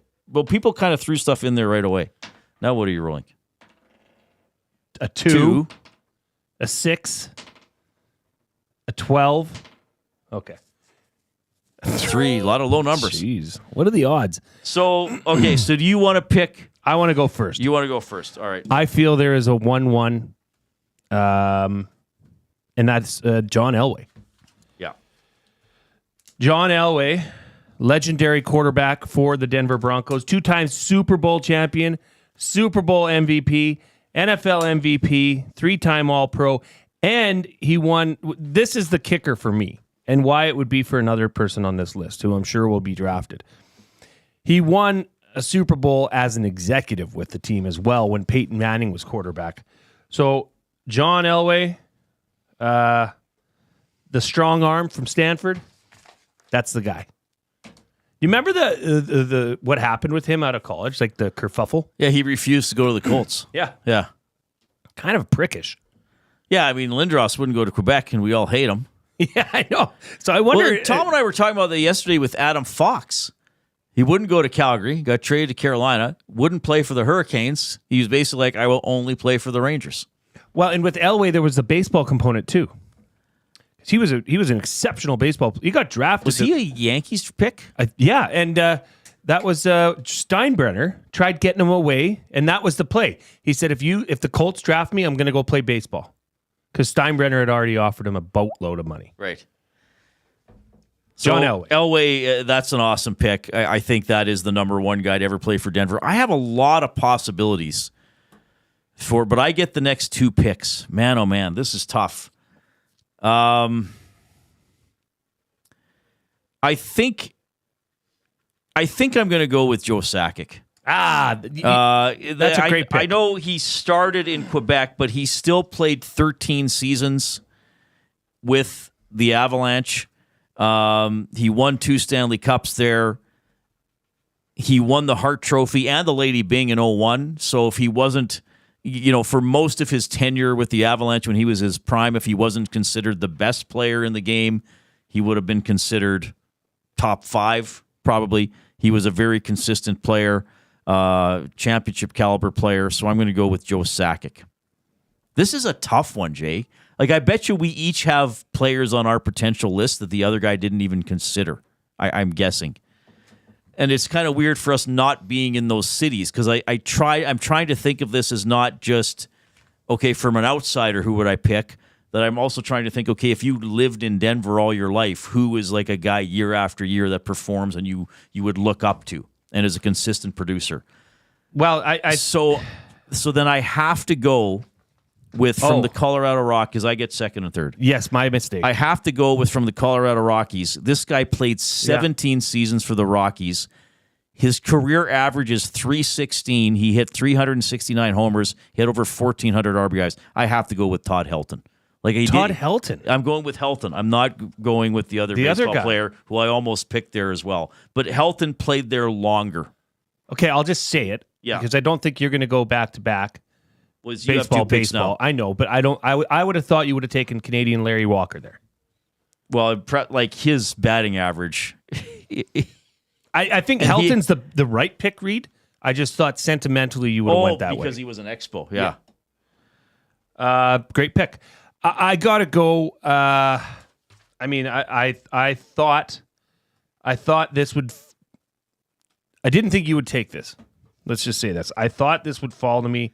My plan worked out. I'm taking 2023 NBA champion, 3-time NBA MVP in 21, 22, 24, 6-time All-Star. That is Nikola Jokic. And I wanted to take him. But he's only 29, right? And he's not yet the Nuggets all-time leading scorer. Soon to be. But he will be. I think Alex English is. But he's already won 3 MVPs. Yeah. Like, if you win, it's just like McDavid would already be one of the greatest Oilers of all time. I love that guy so much because all he wants to do is go back and get on his racing horses. Go back home to Serbia and race some damn horses. Didn't he say that right after they won the championship? What are you going to do? He's like, I'm home in 2 days. So I need to rest. I go home. Yeah. And they're like, well, no, there's the parade on Friday. He says, what? And he kind of got ripped for it. But Nikola Jokic with my number 2. So I guess I got to go again, hey? Yeah.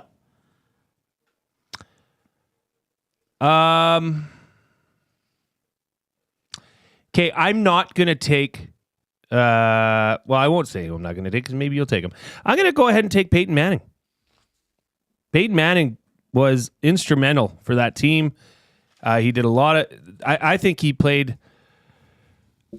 I don't know. Would you say he played his best years in Denver? See, I didn't even consider Manning because for me, he didn't play there long enough. Because he's an Indianapolis Colt. I'm just saying, in the super strata of athletes that have played in Denver, he's on Mount Rushmore. For sure. See, I wish we had Conor McGehey on because I don't know if he would be. He only played 4 seasons with the Broncos. And won a Super Bowl. True. And had them competitive. I mean, there's another athlete I think you could make the case for that had a little bit of a longer tenure and was very good. But Peyton Manning, and you do have to look at the body of work. He's a superstar. He is. Yeah, he is for sure. But I can't. I wouldn't have gone with him. That's fair. I didn't even list him as a possibility. I think I know who you're going to go with. Well, that's good because I'm not sure. I'll tell you some of the people I've considered. Patrick Waugh, but I'm not going to pick him. I wouldn't take him either. I wouldn't take him. But he's a better candidate than Manning for a Denver athlete. But Reid, you got to understand. Two Stanley Cups and 2 playoff MVPs. That's why this is my list. Well, true, but because people are going to vote. I appreciate and love football. It's my passion. Peyton Manning was the man. Bronco Nick says 2013 Manning season was the best season ever by a quarterback. Forsberg had a stretch. He probably would have been the best all-around player in the game, but I'm not going to pick him. Well, then you're taking a football player. I'm not going to pick Larry Walker, though I would like to. But, man, maybe I should take Walker. Because Walker actually won an MVP. And he hit 379 in 1999. Yeah, Peyton Manning had 5 MVPs. Not all with Denver. The Super Bowl season, he was. Did he win an MVP in Denver? Offensive Player of the Year, 2013. MVP, 2013. Super Bowl MVP. But I'm going to take a guy who played in Denver from 95 to 2001 and is the franchise leader in what he did for a living. This is who I thought you should take. And it's Terrell Davis. Yes, great pick. Great I mean, pick. you could talk about Shannon Sharp here as well. Terrell Davis was a stud. But Terrell Davis was, and for a couple of years, he would have been the best at his position in the league. And I guess you could say Waugh would have been, like, maybe it's foolish not to take Waugh because he did lead them to the Stanley Cup twice. He's got a bad attitude. His career man. was split. Like, this is a great list. I actually think these are better. This is better. This was kind of more fun than the Minnesota list. Well, there was definitely more And depth. it's more guys that we've seen. There was more depth. I mean, even Helton, not I watched a lot of baseball, but I knew about Todd Helton being a really good player. And maybe if you, and you know what, maybe if you talk to Denver people, they might put Helton after Elway. We did. We each have one each. We both said, we were talking earlier in the lunchroom, and I was like, can we talk to Conor McGehey about it? But then we're going to let the cat out of the bag for the top 3. So we decided not to. But it would be interesting. Maybe we can tag him. Maybe we'll tag him in our tweet when we put this up on X and say, Conor McGehey, what say you? Carmelo Anthony, Mutombo getting mentioned in the nasty chat. Yeah, I mean, it's a fun list. We probably missed maybe some candidates, but... Big Uke's list was Zakic, Patty Waugh, and Nikola Jokic. Jokic is... Okay, so Koob, my picks... How would we rank the 6 that we picked? That'd be incredible. Yeah. We'll just let Twitter decide. That's the best way to do it. My picks, Koob, number 1, John Elway. Number 2, Nikola Jokic. Number 3, Peyton Manning. And my list was Joe Sakic, Todd Helton, and Terrell Davis. I think you're going to win. I think Todd Helton's going to cost you. Because, and I think, and I like, not fair, because I don't think people... You're right. That sounded insulting, but I don't mean it that way. But I don't think people will realize how good Helton was, and probably how much he meant to that. Like 17 years. Well, honestly, tag Todd Helton. Tag Conor McGehey. And so we talked about this after you were on the show. What do you think? Which list is better? Well, because that's Mr. Denver. Because the baseball guys cost me yesterday. Because I stand by that Killebrew and Carew were better twins than Kirby Puckett. But people have heard of Puckett, and he won 2 World Series. Kirby Puckett was just a lovely little man. Little round man. He was a pudgy little fella. But he was a heck of a baseball player. He was he's the outstanding player. So that was fun. We'll do this every once in a while when the Oilers are visiting somewhere. Not every game, but sometimes. But that was the top 3 athletes who played for a Denver team. We did a draft style presented by Fuge Sausage. As Fuge Sausage says, you can't beat our meat. Martin says Steve Atwater would be miles ahead of Manning. Well, wouldn't Shannon Sharp be miles ahead of Manning? Yeah, Shannon Sharp would be one. Yeah, Atwater was very good. How long was Ed McCaffrey there? Was he more of a Bronco or a 49er? Oh, no, he was more of a Bronco, I believe. That's all I remember him as. I think Ed McCaffrey wound up with the Niners, though. Do you have his career up there? He was only with the Niners for 1 year. Oh, really? Wow. He was with the Broncos for 8. Okay. I thought he played more. Started with the Giants. I don't remember him with the Giants. Dustin with a Y says Davis. Great pick. Collingwood, Warab, Elway, Sakic, Atwater. A lot of Atwater love. And Sean, Dikembe Mutombo. That did come up. Was he the... No, finger wag? No, not today. I think Jamal Murray, Canadian. Well, not quite. Maybe not yet. But he'd be one of the more popular athletes in that city. Sure. But what Jokic has accomplished already is pretty impressive. But that was fun. That was a good list. Apparently, the snow squall is happening. Oh my goodness! Okay. Nash Osborne said the snow squall is BS. Power's out at the acreage. Oh no! Sorry, Nash. That's too bad. Looks like hope a he can pizza get the night. hockey game somehow. We are in the James H. Brown studio. James H. Brown Personal Injury Law Firm. Testify. The heavy hitters of injury law with over 200 years of experience. James H. Brown will get you the settlement you deserve. JamesHBrown.com. Book your private consultation today. We have our afternoon debate coming up. A little of Oilers stuff about the nuclear option. Here comes the Coupe.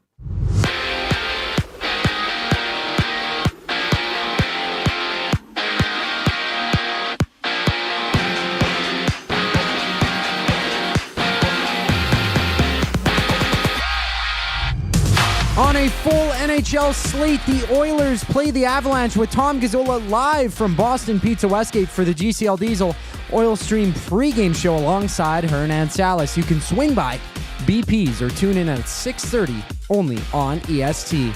Elsewhere, Marcus Johansson of the Wild has been placed on injured reserve after he absorbed an elbow from Conor McDavid last night.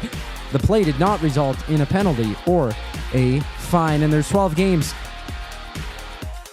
other games around the NHL, seeing Detroit in Florida to face the Panthers, the Kings, and Canucks throwing it down, while the Ducks battle the Lightning. In basketball, the Rockets meet the Kings. The Cavs tip off with the Thunder, and the Suns match up against the Wizards, seeing 7 games in the association. In the 2025 CFL schedule, has been released, with the Elks opening their season June 7th on the road, in BC having their first game at home against the Alouettes on June 19th. This sports update is brought to you by Paramount Flooring. Proudly serving Edmonton and the area for over 30 years, the showroom offers all the best and latest in flooring, tiles, and area rugs. Find them at the corner of 184th Street and 107th Ave. They're open 7 days a week, and tell them EST sent you for 10% off your next purchase. You can shop in-store or online at ParamountFlooring.ca. The afternoon debate is next here on The Reid Wilkins Show. I'm Zachary Kubish, and you're in the loop. If you've been injured in a car collision, let James H. Brown and Associates, Alberta Injury Lawyers, protect your interests. They'll be there every step of the way to help answer your questions and help you get your life back on track. Trust Alberta's precedent-setting injury lawyers with their unrivaled experience, unrivaled results, and unrivaled commitment. When accidents happen, call James H. Brown and Associates, Alberta Injury Lawyers, 780-428-0088, or go to jameshbrown.com. How do you beat those winter blues? How about a double shot of classic rock? River Cree Resort and Casino and K97 proudly present Helix and Sweet. February 28th, live in the venue.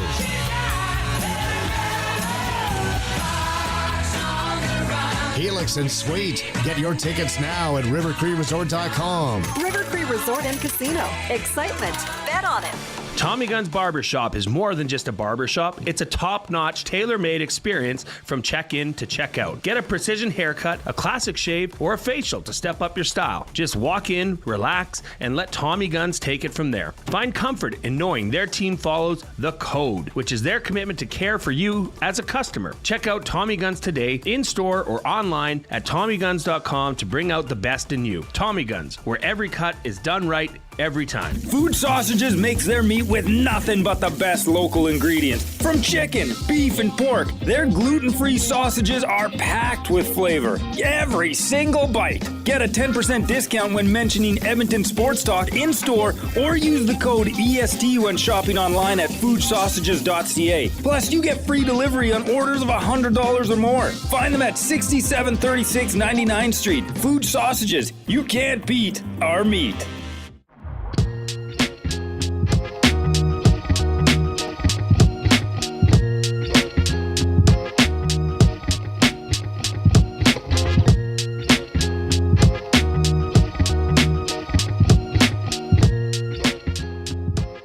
Oilers at Avalanche tonight. It's a 7:30 game.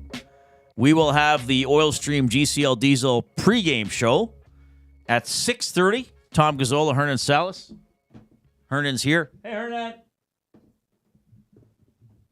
He's like, I'm just acknowledging you. Hey, buddy. He's ready to work.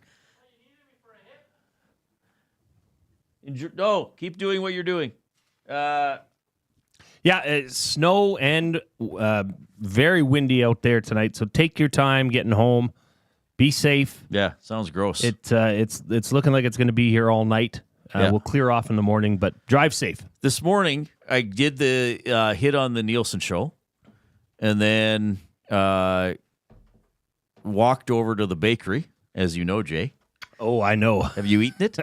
I've been pecking away. Pecking away at the lemon curd cruffin? At the lemon curd with a very nice, what would that be? It wasn't a raspberry, but I think it was there's a blueberry? Blueberry, yeah. I think there's a blueberry. No, something else. But it's a raspberry, but it's blue. Blackberry. Is it a blackberry? That's a blackberry. Yeah. And when I walked, it was fine. I mean, some of the sidewalks were icy, and then came back. I got myself something at the bakery, which I ate for breakfast. So 45 minutes after walking, I go in my car, pull out. I'm like, oh, it is snowing and raining. And big snow, like right, but then that didn't last very long. That didn't last. But now I guess it's kind of gross out there. So yeah, be careful driving for sure. Thanks for checking out the show. You can jump into the Nasty Chat on YouTube. You know what would be really cool is if you were the 100th thumb. Oh, somebody has been. It's 101. So we got to get to 130, and we still have enough people in there. Yeah. Let's pump it up. X-Ray J, hope you're doing all right. Hope you're feeling good. No, we'll get some good stuff. I don't want to read all, but good stuff in the Nasty Chat. Sure, I don't want to get too distracted because with a lot of topics going on there, but fun stuff. Oh, 8 inches of snow where's Conklin, Alberta? Conklin's on the way up to, it's by Winifred Lake. It's on the way up to Fort McMurray. It's north? Okay. Sickler is in Fort McMurray. He said it was a foot of snow. Your buddy? Yeah, because it is coming from the northwest down to the southeast. Oh, it's going that direction. Do you think I would get along with Sickler? You think he'd find me sickening? Oh, no, you would. He's a lovely man. Rob from the Grove says Highway 16 is a whiteout. Oh, geez. That's awful. Sorry, guys. Well, I guess we'll be driving in it in about an hour and a half. Yeah, because we have our window. Well, you can kind of see our windows frosting up a little bit here in the studio.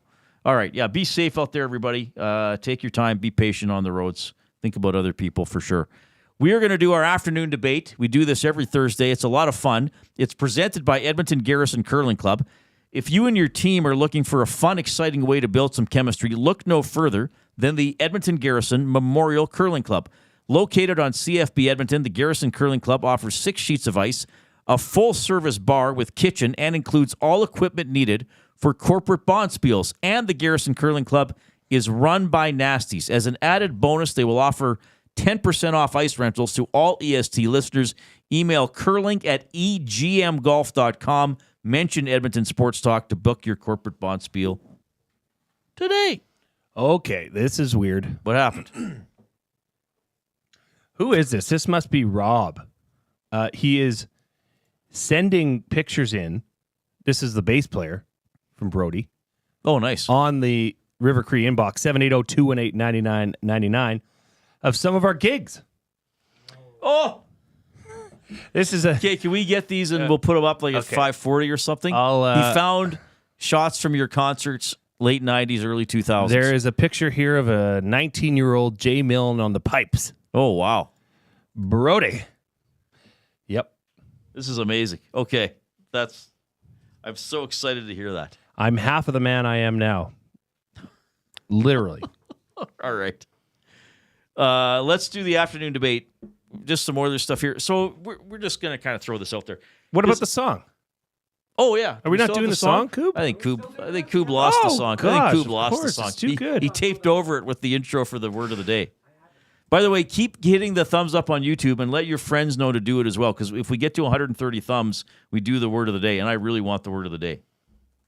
Thinking of you's working up my appetite. Looking forward to a little afternoon debate. Rubbing sticks and stones together make the sparks ignite. And the thought of loving you is getting so exciting. Sky rockets in flight. debate. It's the Dark Lord on the vocals. All right. Is there more? Okay, yeah, that's good. Thanks, Scoop. Good work. Well, I just get a little... I might need to change it up a little bit. I think I was a bit sick that day. I had a frog in my throat. You sounded fine. Don't touch the thing. Don't touch it. Don't touch it. And don't worry about me being a jerk about it. That's just how I am.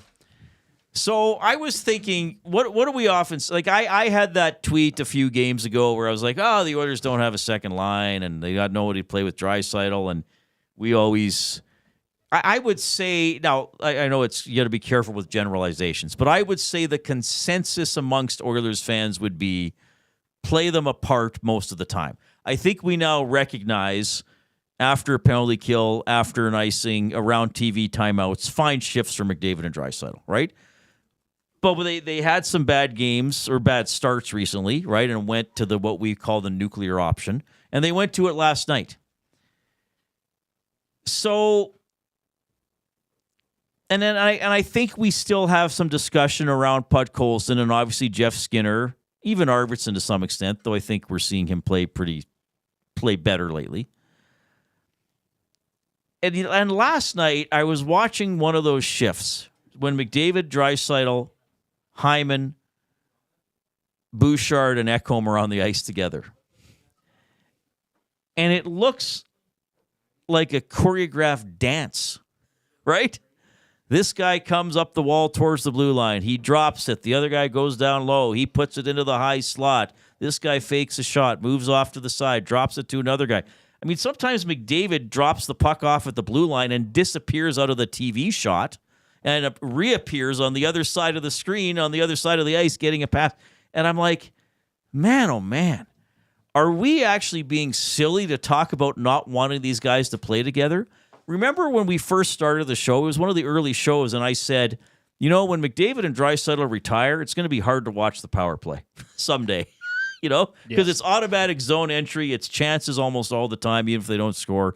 It's beautiful pass. I mean, look at that power play. That was Nuge yesterday. Oh, I'll just throw a no-look pass across to McDavid. He'll score.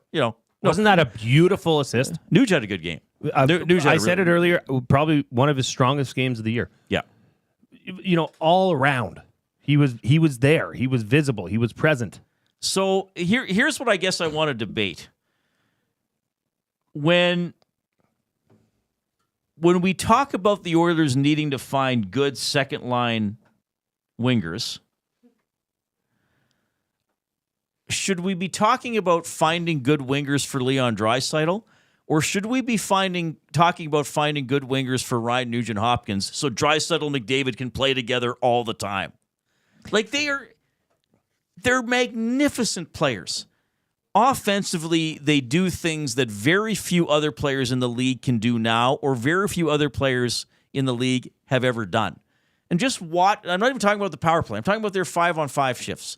How they know where the puck is going. How they can throw the puck to an area and they know the other guy is going to be reading it the same way and go get it. How they can incorporate their teammates. And then, of course, how they can finish.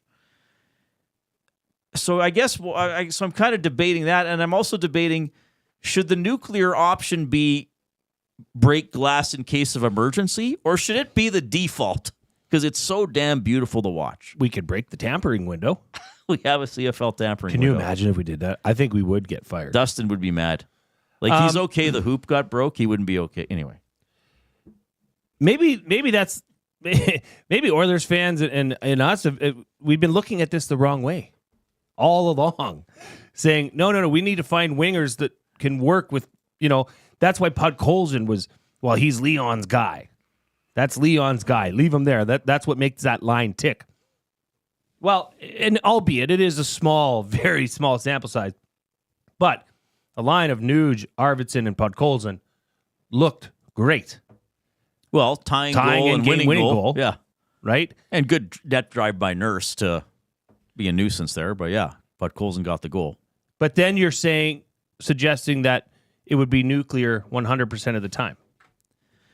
Or I'm not saying 100% of the time, but maybe that should be the default. That's how you start games, as opposed to not starting games that way and then going to it when necessary.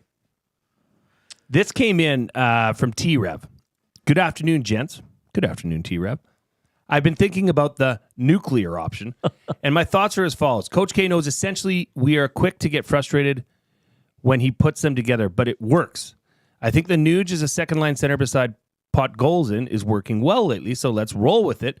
Whatever Coach K decides, go oil T-Rev.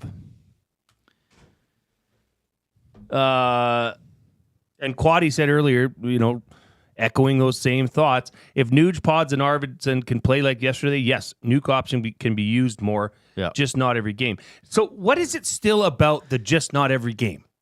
Why? Because I think, that's the thing. Do we ask ourselves why enough that we've just gotten so used to saying it? Why not? If the second line is producing. Yeah, see, I think I'm going to predict, and we don't know because there was no morning skate, and I don't think Knobloch's talking till 6 or 6:15. I think he starts nuclear tonight. Why not? Why not? Like, you should reward Nuge, Podkolzin, and Arvidsson. But why is this nuclear thing have such a negative connotation? Because there's never been enough depth. No, exactly. Right. Depth. Depth is the word. Depth is the descriptor here. If the second line can give you that depth, well, geez, the others would be silly not to do that. So Henrique Brown and Janmark is back together. Yes. They weren't together. They were sometimes together. And I think they've been fine. It's interesting. I still see people say, well, Janmark doesn't get enough points. And I'm like, okay, it's not wise. And he had a burst, didn't he, where he got 9 points in 12 games or something? So if that third line is competent and kills penalties, and let's face it, Henrique scored a little more often lately.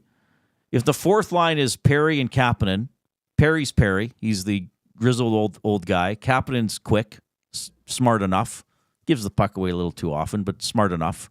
And then Philp can play.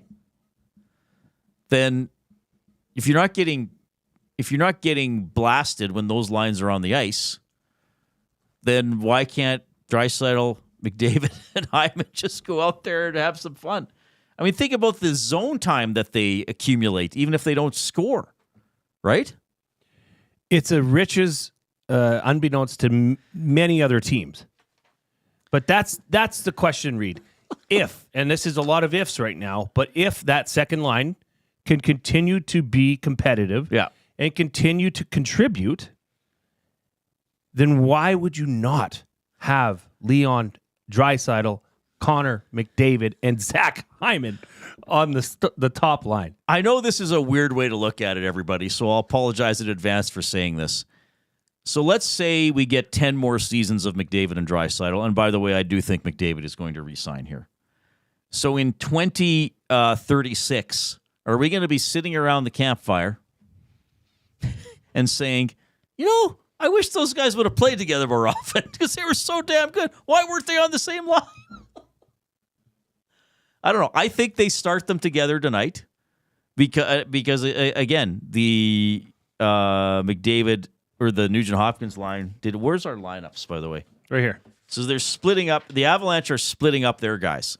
So they're going Lehkonen, McKinnon, Drouin, and Kiviranta, Rantanen, and O'Connor. So here's the question for everybody tonight. This will be interesting to get answers on this for the afternoon debate for Edmonton Garrison Memorial Curling Club. Do you think Nugent-Hopkins, Podkolzin, and Arvidsson can match up with Rantanen, Kiviranta, and O'Connor? Great question. And Rip City Step makes another great point here. Pod's line looked good last night, but we have to remember the state of the Wild's decor last night. Yeah, that's also a good point. Mike, the Michigan fan, says a $15 million center should be able to drive his own line. If he can't, is he worth $15 million? Oh no, he can drive that second line. I'm not saying Draisaitl can't drive his own line. No, not by any means. I think he can. Okay, so I guess that person is saying if you're paying him that much money, he has to be the center. Yeah, but what if you can get a center in Nuge that's there and have a line that's contributing, but then have a superpower off the radar, off the charts top line? Is that going to hurt anyone's feelings? No, this will be a good test tonight because the Avalanche can match up. Who do they have out? Nichushkin, Chillington, Wood, Landeskog obviously hasn't played for a while. So they have a pretty good lineup, right? Gerard's playing. I mean, they got a good D. Their top four, especially Taves, McCarr, Gerard, and Manson. So, I don't know. It's fun to talk about, but if if you say the Oilers need a more well-rounded top six, are you trying to find wingers for Draisaitl, or are you trying to find wingers for Nugent-Hopkins so Draisaitl and McDavid can just go out there and play? Just play street ball. Why not? And you know what? Try it. If it's working, stick with it. If it fades away, well, you can go to option B. But option A is good. Portions of this hour presented by Canadian Brew House. The Canadian Ice House, taking your sports experience to a higher level of ultra cool. TrackMan golf simulators now open at the Ice House. An immersive and realistic golfing experience in the heart of downtown Edmonton. Visit thecanadianicehouse.com. Good discussion. Keep talking with each other in the nasty chat. I have a feeling it's not over. No, which is fine. That's great. That's what it's supposed hopefully to be. it's not over for another decade. Like I Nacho was Man. saying. Run your thoroughbreds. Nuclear all the time. Hopefully in 10 years when these guys are 38 and 37 or whatever, we're still talking about it. I wouldn't mind that. Why if they're not? still that good. Give us, let's rally here with some of the thumbs on YouTube. We have far exceeded 100. We got to do a little bit of work and pick up the pace to get to 130. I really want that because I want the word of the day. I love doing that, and Coob has a new intro for it, so let's go in there. If everybody just went in there now and did it, we're well over 130, so go in there and do it, please. We got a break, and then we got a sports update. Wake up with the Nielsen Show with Dustin Nielsen and Lieutenant Eric. Weekday mornings 6 to 9 on EdmontonSportsTalk.com. Since 1952, William Huff has been the heartbeat of Edmonton's advertising world. From humble beginnings to a citywide powerhouse, we've been the go-to for signage from print to design and installation. Partnering with Edmonton's top sports franchises and major events, we've helped shape the city's global reputation. Our secret? Unmatched customer service, decades of experience, and a passion for excellence we call the William Huff Advantage. Visit us online at williamhuff.com. You've always known GCL Diesel as the experts in diesel fuel systems, but did you know that GCL is also your source for turbochargers and turbo repair? As a turbo supplier for Garrett, Borg Warner, and Holset, GCL can provide genuine original equipment turbos at wholesale prices. Whether it's diesel, gas, natural gas, or performance, we can provide you with the turbo or custom repair you require. Turbo questions? We've got turbo answers. Visit us in the West End or online at GCLDiesel.com. GCL Diesel, turbochargers, understood. You want the heavy hitters on your team, both on and off the ice. If you've been injured in a car accident, call the heavy hitters of injury law. James H. Brown and Associates, Alberta Injury Lawyers. With over 200 years of combined injury law experience, their precedent-setting lawyers are ready to help. Locally owned and proud Edmonton Oilers fans, James H. Brown and Associates wants to support you with their unrivaled experience, unrivaled results, and unrivaled commitment. When accidents happen, head to JamesHBrown.com.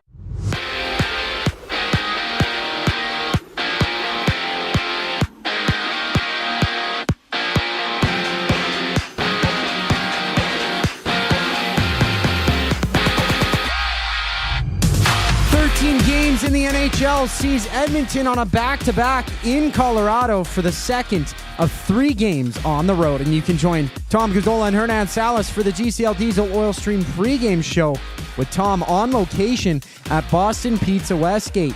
You can join him there or catch the show live here right on EST at 6:30. And in Minnesota, Marcus Johansson hits the injured reserve as he took an elbow from Conor McDavid last night, and the play did not result in a penalty or fine.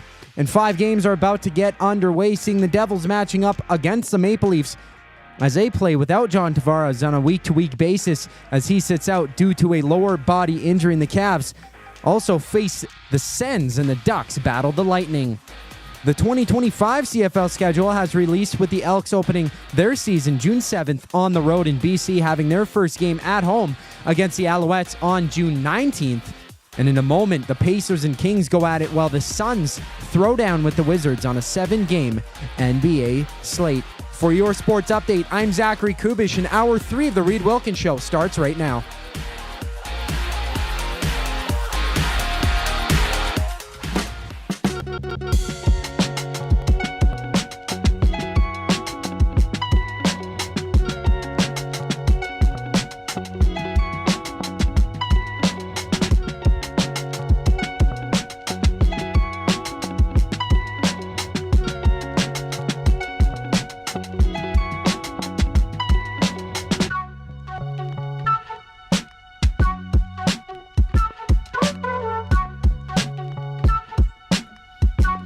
All right, thanks a lot for joining us this afternoon. Hope you're having a great day. Apparently not great outside, so drive safe and probably even walk safe if you got to walk. Can't be if it's that windy and snow and ice are coming down. Just be safe, whatever you're doing outside. Good night to stay in. Listen to us. Take in a hockey game. Yeah. Listen to Tom and Hernan before and after the game. Oilers try to win again. What are they again? Oilers are 22-6-2 in their last 30 games. They've come a long way from 0-3. 780-218-9999 is the River Cree inbox. River Cree Resort and Casino featuring Italia Restaurant, home of the $6.99 brunch special from 11 a.m. to 4 p.m. on Sundays. Do you want to do a couple more texts before we'll do Game of the Night a little later? I got a text I want to bring up to you because we didn't talk about this. And I know, Koob, I know you're doing stuff there, but if you want to throw it up whenever, just give her. McDavid takes a lot of abuse. Why should I feel bad that he gave some out? Plus, the Wild have one of the dirtiest players in the league with that little rat, Hartman, who blatantly kicked Leon. I guess his teammates have to eat crap on his behalf sometimes. That's an interesting text that came in on the River Cree inbox, 780-218-9999. Hartman's got that reputation. That was a weird play. Coop's got it up if you're on YouTube. Okay, I don't agree he was trying to get the puck. Okay, but when you look at it from this angle, okay, the puck is in his skates. Now, this is just me. This is my opinion. I mean, but then the fact that Leon immediately looks back, hockey players know. Yes. Leon knows. He knows that was blatant. He knows that was on purpose. But from the ref's point of view, standing right there, who you see in the frame at the start of the shot, there's a puck in his feet. But it's still tripping. I mean, even if you're going for the puck, if you trip a guy, it's tripping. Okay, sure. Then that's fair. How does this referee standing right there not call that? I don't know. To me, that's a trip. Okay. To me, that's a trip. It's not a slew foot because the slew foot is more the leverage from behind, like Kempe did to McDavid. I think both the instances we're talking about should have been minors, maybe fines. I don't think suspensions. I think McDavid was trying to throw a little bit of interference, and if he clipped a guy in the head, oh well. I think Hartman was blatantly like, I know the puck's there, but I'll try to fake it. I'm actually trying to kick his legs out. And I think that's why Draisaitl looked back at the ref. He was like, seriously? He kicked me. Yeah, just an interesting. But you think he was going for the puck? Well, I'm admitting that yes, that should have been a penalty, whatever you want to call it. But from the referee's vantage point, and then the puck was in Leon's feet. Is he going to kick the puck to move it along the boards? But as you stated, I mean, either way, okay, even if he is going for the puck, you cannot take a person out. Can't trip a guy. Yeah. Quaddy's in the net. I generally agree with you, Quaddy. The ref missed 2 penalties. I could have a discussion around fines. I don't think Quaddy could. That's fine, but I do think penalties were missed. And yeah, I think Hartman knew what he was doing. I think he has that reputation. But the rat? Well, that was Ken Linsman's nickname. Hartman is a little ratty, I suppose. I think if you're referred to as a rat, that's okay though. Like that means. Well, again, you love to have him on your team, right? You're just a tough like SOB. most. We did a little poll, unscientific, on the Nasty Chat, and 2/3 of people were like, "I'm okay with what McDavid did," even though you might recognize you don't like it against your own team. That's the beauty of sports, right? I mean, I think there are some things that are so blatantly dirty you wouldn't want someone on your team to do it, but some of the marginal little things you might say, I can live with it if my guy does it. This one, I want to get to another text here, Reid. This comes in from Wendell. I wonder if this is Wendell Clark. That'd be amazing. There is a chance. There is a chance. The Avs are a great organization, had bad goaltending, so the GM steps up and trades both goalies. The Oilers lose 2 good young players to offer sheets in the summer and now ride with 2 subpar goal. What? See, that's why I should read first. I don't know if I would have read this. 2 subpar goalies who will blow it in the playoffs. Edmonton might win tonight, but the Avs will win in the West in the playoffs. Well, the West is tough. I'm not handing it to the Oilers, nor am I handing it to the Avs. I think what Wendell is saying, why didn't the Oilers trade their goalies and get better goalies? Well, their goaltending, while it may have struggled early in the season, wasn't as bad as Colorado's. And who's to and I do calling them subpar goalies is not fair. Well, based on what they've done the last couple of months, and to Wendell, I would say this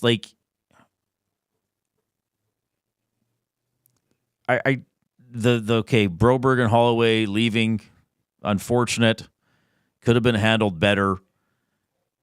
But I don't like every single time the Oilers do something well. Oh yeah, but they let these guys go. Stuff happens, right? Big Uke says Wendell sounds like they are fun at parties. Probably. The life of the party, I would say. Another text came in on the River Cree inbox. If you want to get a text in, if you want us to share your thoughts, 780-218-9999. Love watching the Avs. Talent. Know how to attack. Period. Hope the Oilers have their big boy pants on tonight. Period. Soft schedule lately. That comes in from Neil. For the Oilers? Do you think this has been a soft schedule lately, Reid? Well, what were the games that I mentioned this month? Anaheim, not great. Seattle, decent. Boston, struggling. Pittsburgh, they lost to. Chicago, not good. LA, quite good. Minnesota, and let's face it, Minnesota was still 500 even playing without all their guys, and they didn't roll over them last night. I think this week is tougher. Kings, Wild, and Avalanche back-to-back, and then Vancouver. I think these 4 games are tougher than the previous 5, but I wouldn't say this has been like a soft schedule for Edmonton. I do agree that the Avalanche can attack. I mean, what is this? 4 of the top 5 scorers in the NHL? So they got McKinnon, they got Ranson, they got is McCarr leading defense in scoring? Yes. I didn't even look. He is. Who is it? McCarr, Hughes. Is it Fox? I haven't even looked at the D scoring lately. Oh, Hutt, yeah, he's good. Yeah, the Canadians guy. He's really good. Is he that high though, Coop? We got check. Werenski and McCarr are tied. Well, Werenski's having an amazing 50 season. points. Then Hughes. Quinn Hughes, Josh Morrissey. Morrissey, of course. Shea Theodore. Then Hudson from the... then Hudson. Then Hedman. Fox. Oh, then Bouchard. Yeah, imagine that. Tied for 8th. 33 points. Look at the spread from 8th to 1st. Is 17 points. Werenski's having an insane season. Very. When you think about it. Who would have thought of that? Yeah. That was not... I mean, he's a good player, but yeah, to be right up there with McCarr and Hughes and points, that's pretty incredible. What were we talking about? I mean, Hudson being a rookie, that's pretty impressive. Yeah, I wonder if he's going to win the Calder. Given the company. As a defenseman? Yeah. Yes. You're leading...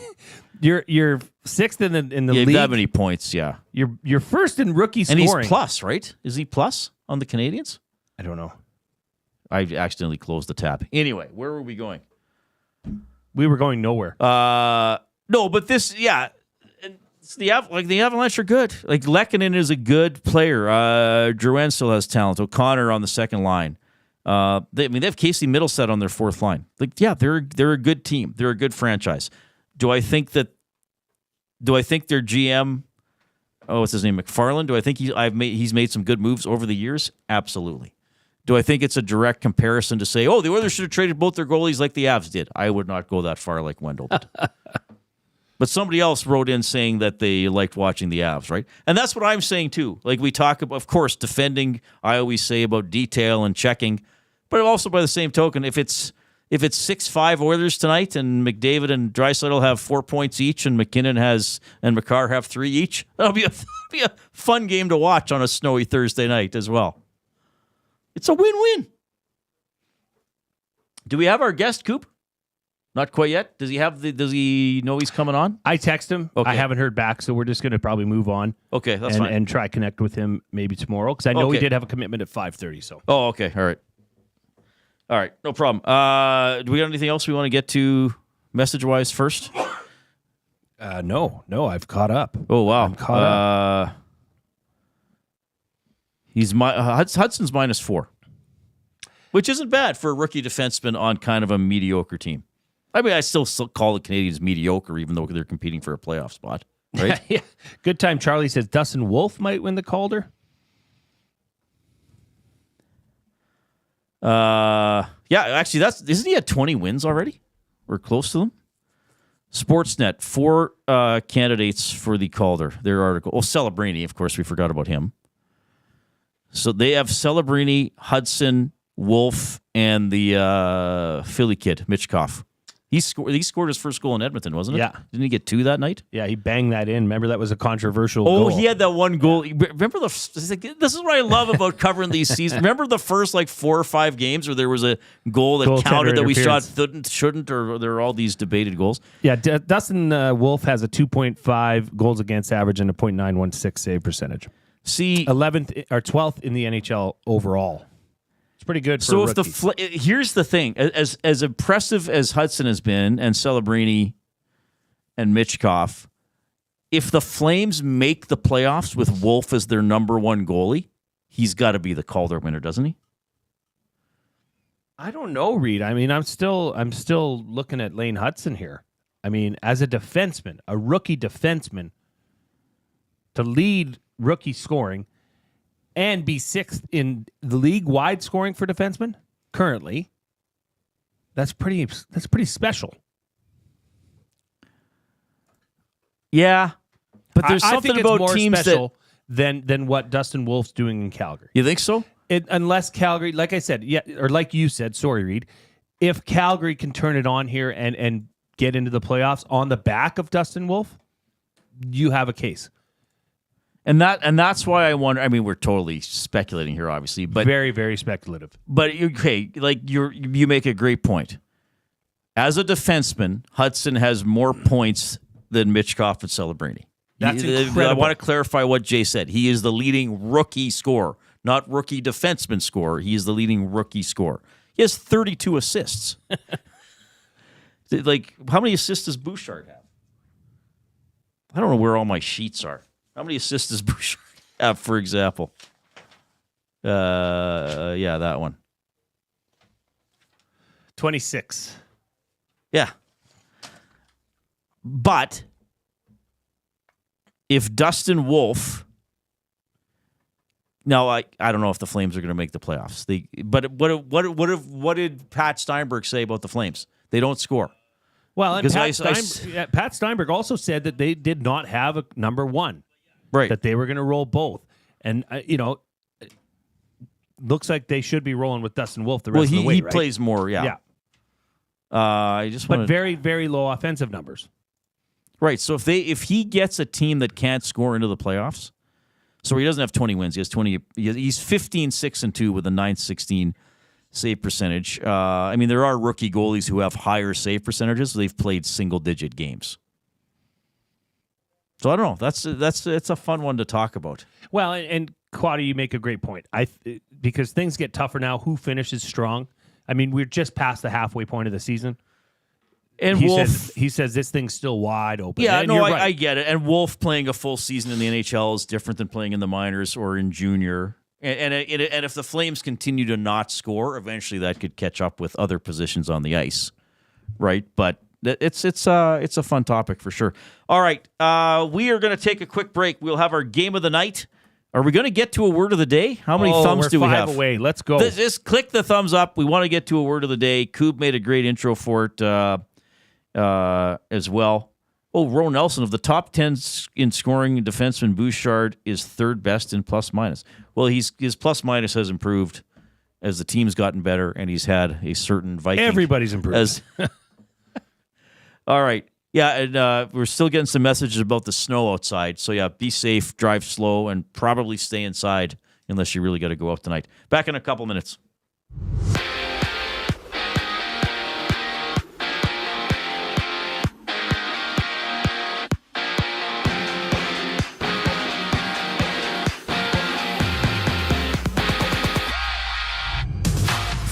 Games in the NHL sees Edmonton on a back-to-back in Colorado for the second of 3 games on the road. And you can join Tom Gazzola and Hernan Salas for the GCL Diesel Oil Stream pregame show as they go live from Boston Pizza Westgate at 6:30. You can tune in right here on EST. And after taking a elbow from McDavid in last night's game, Marcus Johansson of the Wild is headed to injury reserve due to concussion. No penalty or fine was handed out on the play. And right now there's 5 active games around the NHL, seeing the Devils up 1-0 early on the Maple Leafs.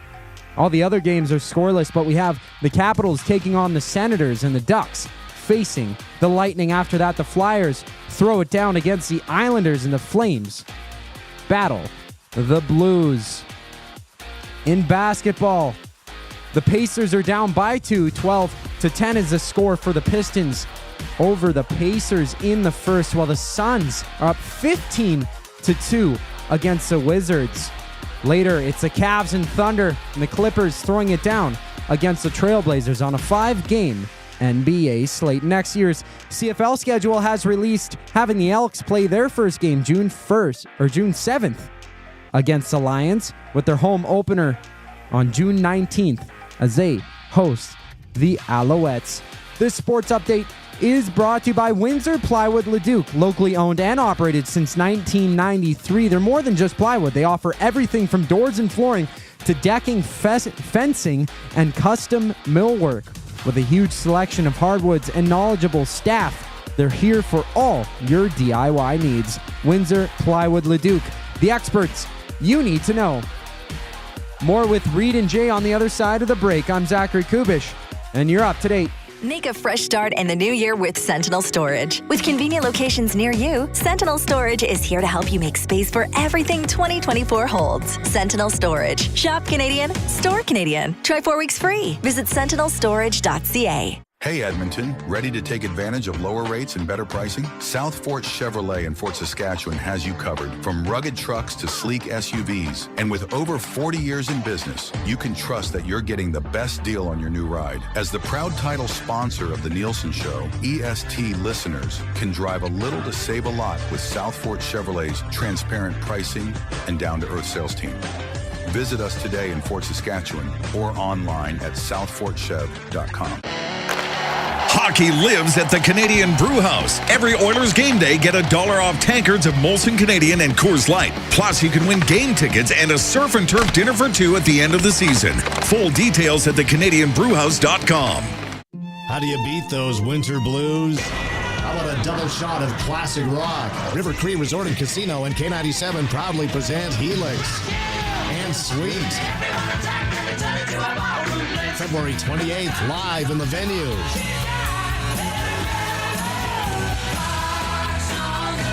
Helix and Sweet. Get your tickets now at rivercreeresort.com. River Cree Resort and Casino. Excitement. Bet on it.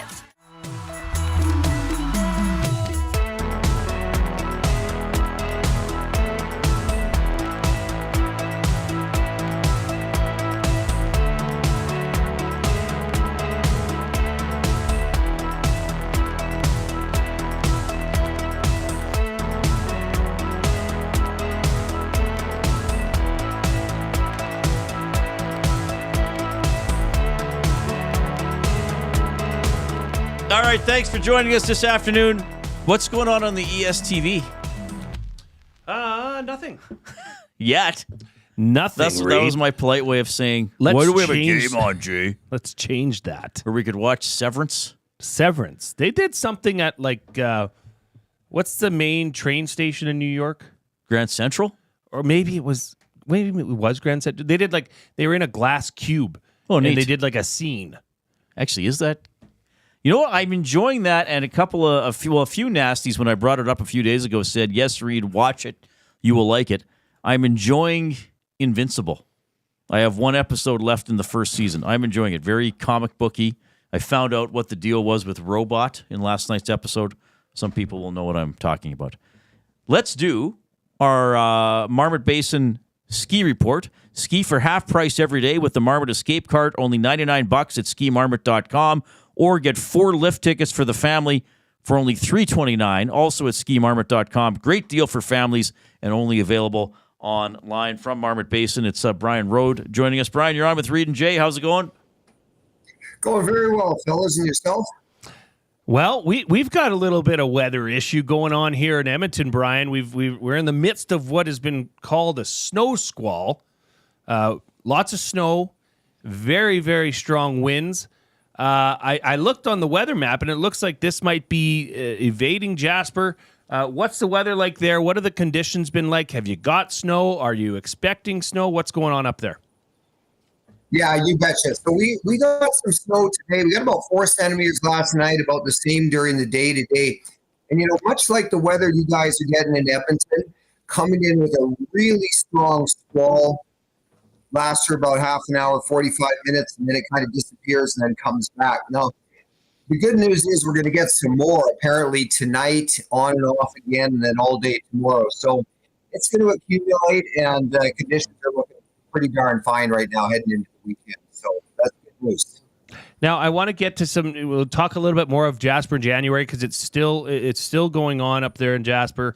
I wanted to ask you, I mean, you're the VP of sales and marketing. So, but you also work at one of the best hills in North America.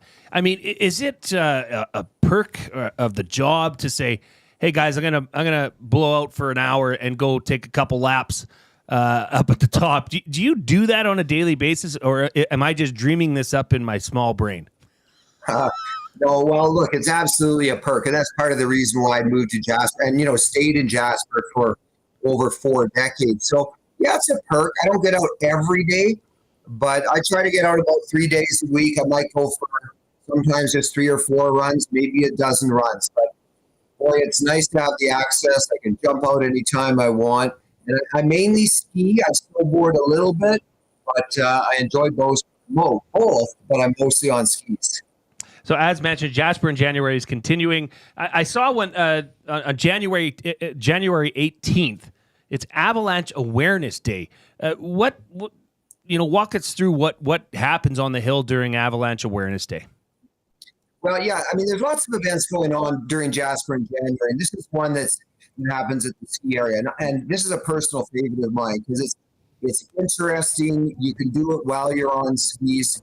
And essentially the idea is just to bring more awareness to people about what the Avalanche control team does and what's involved in avalanche control and snow safety. So it's interesting. We'll have an info booth up, and beside that, you'll do a transceiver search so people can see how that works and get their hands on it. Great for the kids. They love it. There's also a dog search rescue, and that's always super popular. And then probably the most popular is an explosive demonstration, and that happens at the top of the Paradise Chair. This is on Saturday the 18th, and that's where they'll try and set off a few avalanches using explosives in what's known as the North Chute. So that's very visible from the top of either the Paradise or the Canadian Rockies Express. So lots going on. People can learn about what we do on the mountain, how we try to keep people safe, and what that avalanche control does. Brian, do you have, I mean, when I think of going to Marmot, I think of groomed runs. That's what I would stick to anyways. The odd mogul section. But do you have areas in the mountain that are open or sometimes temporarily closed to skiers due to avalanche risks? Or do you guys try to maintain as much as you can, whether it's through controlled explosions or just shutting down runs? Yeah, it's a combination of everything. I mean, the priority, of course, is to keep everybody safe. And we operate on a big chunk of land, well over 1,700 skiable acres, but the leasehold is several thousand. So within that, you look at the trails that are groomed on a regular basis. Those are all safe. All the trails are safe, and nothing is ever open unless it isn't. But we got the backside on Tres Hombres. We've got some really big slide paths up in the knob area above in what we call Marmot Cert, Eagle East. So all of this area has to be 100% safe before we open it to the public. So right now, if you're skiing Marmot, you'll see that the vast majority of the area is open, but there will be sections in the more extreme terrain that are closed. So very important, people, respect all the rope closures. They're there for a reason. And we're going to be opening more and more terrain in the next few weeks as we get more and more snow. So it's very important to pay attention to that stuff. And, I'll just add that the avalanche control team, they've got an interesting and quite a complex job. There's a lot of studying the temperatures, the wind that we've been getting recently will load certain slopes. So they pay a lot of attention to this and monitor it. and then set out on their control plan there. So that's why they use explosives and all kinds of techniques. Okay, well, Brian, thank you for joining us for the weekly Marmot Basin update. Have a great weekend up on the hill. We are planning, my family and I are planning to be up there mid to late February, so we'll have to catch up then and have a beer. Brian, thank you for your time. Have a great evening and weekend. All right, thanks, fellas. Same to you. Right on. The Marmot Basin ski report. So remember, go to skimarmot.com. Look for the Marmot Escape card. You can ski for half price every day. It's only $99, and you can get 4 lift tickets for the family at $329. Great deal for families and only available online. Do you snowboard as well? I used to snowboard. I ski now. I wonder what the Actually, percentage... Cube, if you put up that picture. Oh, right. What I do we have snowboard. This is the time in my life I snowboarded. I was a cool bra. Okay, what are we looking at, the band pictures, or are you snowboarding? No, there's no pictures of me snowboarding. That'd be amazing. But I sent Cube a picture of us in the band. There it is there. So yeah, this is back in the day. This is Brody. Oh wow. Yeah, that's Robbie on the left on the bass. That's me in the middle, tall, skinny drink of water, and that's Devin hammering the guitar, the guitar. So where are you guys performing there? Do you know? Some Northside church. This is a church show. Church show. So Yeah. were you playing church music, or are you just performing rock and roll? Yeah, we were. church? Our music was very clean, so it would never. That's you in the black hoodie? Yes. Wow. You did look like a natural athlete. I don't now. I mean, thanks for listening, everybody. Whatever. Screw you two. That's awesome. I want more pictures of I'll have to Brody find. I know my mom has some, so I know she's listening, so I'll probably have a bunch of pictures will turn up. Yeah, a bunch of FedExed pictures over. will show up, which is great. I love that my mom listens. That's awesome. All right. We did it, Reid. Okay, do we want to do... We should let's do the word of the day now, and then we can do game of the night and a little more Oilers stuff and our football tidbits between 5:40 and 6. Yeah. Why don't we do it that way today? And just so everybody knows, if we get to 150, there's a bonus word of the day. If you want to hear that song, this Coob original, twice, well, just keep hammering the thumbs up. I should do this, though. Portions of this hour are presented by Canadian Brewhouse. Wing Wednesdays, unbeatable at the CBH. Only 69 cents each and a mountain of flavors to savor. Flavor of the month in January, passion fruit habanero. Do that wing thing every Wednesday at the Canadian Brewhouse. Okay, Coop. The word of the day with Reid and Jay. Oh, I'm sorry. Did I break your concentration? What do they got to say? Say what again? Say what again? I dare you. Let's find out. English, do you speak it? Then you know what I'm saying. Well done. Very Cube. good. He actually called Samuel Jackson up and said, "Can you revoice that? Can you give us a couple clips? Can you leave out the profanity from that filthy Quentin Tarantino wrote for you?" The word of the day, the first word of the day, because I'm pretty confident that we're going to get to 150, and you guys are going to want to get to 150 for the second word of the day. Treacly. What? Treacly. Wow. I do not know this word. I'm going to have to go out on a limb then to spell it. I'll just try it. Treacly. Treachle. Oh, very close. Very close. Treacly. Treacly. So say that again. Treacly.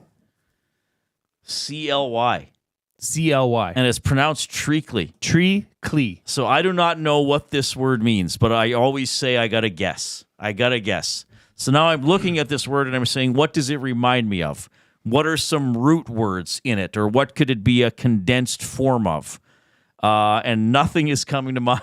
So I'm going to, I really don't know what this word is. Treacly.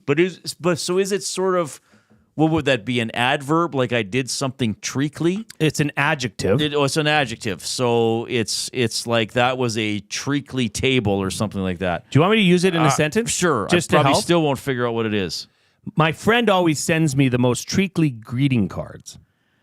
I'm going to say it is another word for inappropriate. It's sentimental in a contrived or unrestrained way. Sentimental in a contrived or unrestrained way. The pop song style was too treacly and overdone for my taste. Oh, okay. Does that make a little bit... It makes a little more sense. I don't know if I would ever use this in conversation. This is one that you'd have to be a real jerk to use in public. you got to be someone else. What if somebody was like, what was the baby shower like? Kind of treacly. And then your friend's like, oh, and they don't realize you're kind of insulting the baby party, but you're not doing, or the baby shower. Yes, that's good. Oh, thanks, buddy. And my friend always sends me the most treacly greeting cards. I don't know. I don't get that. They're overly sentimental and contrived. Like cheesy? Yeah, they're almost like too much or too cliche, maybe. Too treacly. Yeah, they're just too treacly, baby. Too treacly, brah. Yeah. Hey, brah, did you get that greeting card I sent you in the mail? Yeah, too treacly, brah. TTB. TTB, brah. Well, what do you mean? You know exactly what I mean, brah. I've seen that before. Quit pouring the sap on me, brah. 150 like word of the day should be something off the Urban Dictionary. Oh, my God. I don't know about that. That might be tough. Oilers and Avalanche are at 7:30. We are about an hour away from, a little less than an hour away from the GCL Diesel Oil Stream pregame show with Tom and Hernan. Tom is at Westgate. Boston Pizza. That's the one by West Edmonton Mall. That's just so everybody knows which one that is. I think your bandmate is in there. This is Robbie, the bass player. Jay, the word of the day describes our lyrics perfectly. Dang. Yes.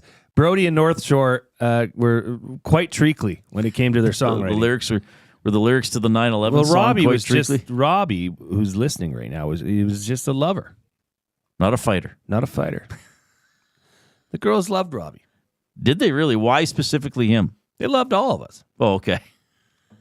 But Robbie was just a sweet, sorry, he was the bass player? Yeah. And he was the guy that wrote the lyrics and most of the music? Yes. He was the creative force. Very much so. All right. And then, the band would come together and things would be tweaked, as they do. But he had all the ideas for the riffs and all that kind of stuff. Yeah. He would talk with the guitarist as well, and they'd come up with some pretty cool stuff. Neat. Very. I played a mean tambourine. Oh, behave. Oh, my goodness. I love doing this show. I like when did your bandmates start listening to this show? And do they think, are they like, oh, I can't believe you're stuck with that Reid guy after you were not at all. with us? Not at all. Robbie's in Kelowna. Oh, that's the one in Kelowna. Yeah, okay. So it's 4:37 there. So is he getting a snow squall? I don't think so. I believe he's an administrator at a school, so he's probably just finished his day, or maybe still at his office. But it's neat. Devin, the guitarist, he hadn't heard of Edmonton sports. He's not the biggest sports guy, but he really wanted to listen. So maybe he's listening too. That'd be awesome. Boys, we're getting the band back together. We don't know how the Oilers are going to align themselves. I guess we can safely assume Stuart Skinner is in net because it's the second half of a back-to-back. I didn't realize they were calling them the Lumberyard. What a name. The goaltending tandem in Colorado of Mackenzie Blackwood and Scott Wedgwood, the Lumberyard. That works well. Yes. Because I feel now sometimes some of the nicknames or for players or for teams or units can be a little contrived or they're based on tech. Like it's got to be. Well, we had a line called the big boy line 20 years ago. So this is the big boy line 2.0. Get it? Yeah, right. But I like this. It's like the Lumberyard. That you cannot mistake. Yeah, that is awesome. You see that and you're like, oh, yeah, I get it. Wedgwood, Blackwood. We're in the James H. Brown studio. James H. Brown Personal Injury Law Firm, the heavy hitters of injury law with over 200 years of experience. James H. Brown will get you the settlement you deserve. Visit them online, jameshbrown.com. Book your private consultation today. Are we getting Trent tomorrow, probably? Yes, he will be on tomorrow at 5 o'clock. He will have probably some stuff to say about the Elks and the Oilers. I would imagine so, yeah. And I'm going to have some things to say about the Golden Bears situation when we come back. Right. We are 11 away from the... This one's going to be a tricky one. Click it. Get to 150, please, Nasties. I implore you. Here's the coop.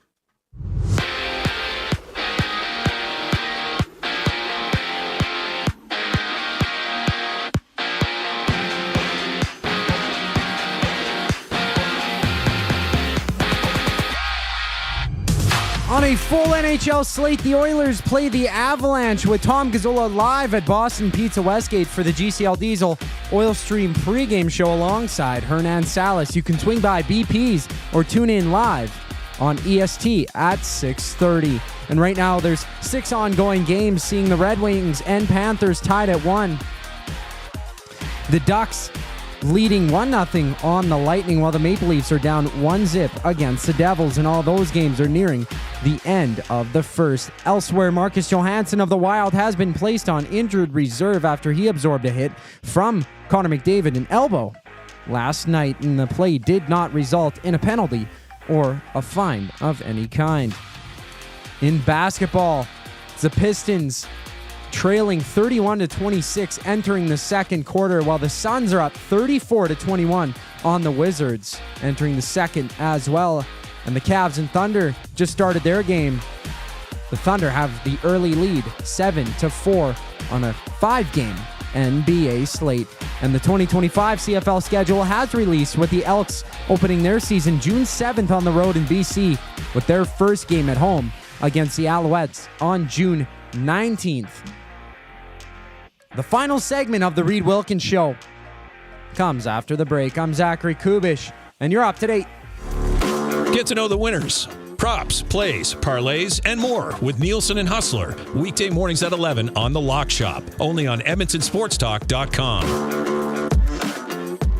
Edmonton Sports Talk delivers a mass audience of key, influential customers to your business, all while you associate your company brand with the biggest names, the hottest sports news, and teams from every league around the globe. Oilers and Elks, NHL, NFL, Major League Baseball, and the association, Formula One, soccer, golf. Oh, sweet mama! The excitement is palatable on Edmonton Sports Talk. It's where fans go to get their sports fix and where our partners find the most loyal consumers. Contact us today and see how our team on Edmonton Sports Talk can score the biggest goals for your business. With various advertising options available, email business@edmontonsportstalk.com or head to our website and send a message at edmontonsportstalk.com. Looking for a winning strategy for your retirement? Contact me, Joaquin Gage at K4 Financial, where expertise meets dedication. I will always look for a careful approach to your retirement, ensuring your financial future is secure. From tailored strategies to clear, actionable advice, I'm here to guide you every step of the way. Don't leave your future to chance. Get in touch with me, Joaquin Gage, today at k4financial.ca or email joaquin.gage@k4financial.ca to start planning for a brighter future and a more secure retirement. Food Sausages makes their meat with nothing but the best local ingredients. From chicken, beef, and pork, their gluten-free sausages are packed with flavor. Every single bite. Get a 10% discount when mentioning Edmonton Sports Talk in-store or use the code EST when shopping online at foodsausages.ca. Plus, you get free delivery on orders of $100 or more. Find them at 6736 99th Street. Food Sausages. You can't beat our meat.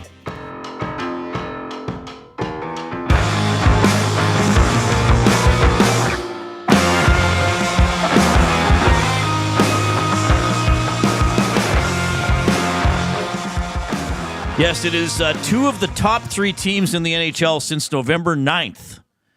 The Oilers, number 1 in that span, with a .767 points percentage. The Avalanche, number 3 with .694. Number 2 is the Capitals. They're here next week. So good tests here coming up for the Oilers. 7:30 game, 6:30 Oil Stream pregame show with Tom and Hernan coming up here on Edmonton Sports Talk. That is our game of the night for Play More Tables and Games. From ping pong and pool tables to darts and dome hockey, plus all the classic arcade action you could ask for. Visit Canada's Game Room Experts. Locations in Edmonton or Calgary, or online at playmoregames.ca. I always like to select some other games. If you want to keep an eye on the Capitals, they're playing in Ottawa tonight. No score after 1. I'm going to go with the Flames game again against the Blues. This is kind of a funny one. Back-to-back games in St. Louis. So strange. But they played Chicago. They had a Chicago-St. Louis back-to-back, a day off, and now they stay in St. Louis. Doesn't happen very often. But we were talking about the Flames and Dustin Wolf and them trying to fight for a playoff spot, so I'll put that one on the game of the night schedule as well. Should I pick one more hockey? Well, Kings-Canucks. Kings-Canucks later on. I will have that on game of the night as well. Kings 6 points behind the Oilers right now, and Canucks 1 point behind Calgary for the final playoff spot. You can't not talk about this game as an association city such as us. It's currently started. Cleveland is at Oklahoma City. 34-5 Cleveland, 33-6 OKC. It's a battle of two titans. Didn't they just play a couple weeks ago? Yes, they did. Okay. And at that point, they had streaks going. OKC took that one. So it'll be interesting to see. That'll be a spicy game for sure. So tune in. It's on. So as soon as we're done, pop over to that. You can watch that. But you will not want to miss the last 15 minutes of this show. Because we are gunning. Get us to 150. Thumbs up. We are doing the we right need thing. 6 more, everybody. Like, just text people and be like, hey, go thumbs up these guys' show. This guy won't stop talking about it. Can you shut him up? Less sweet in the nasty chat. A friend of mine was in a battle of the bands in Churchill Square, highlighted by his butt being photographed by an audience member.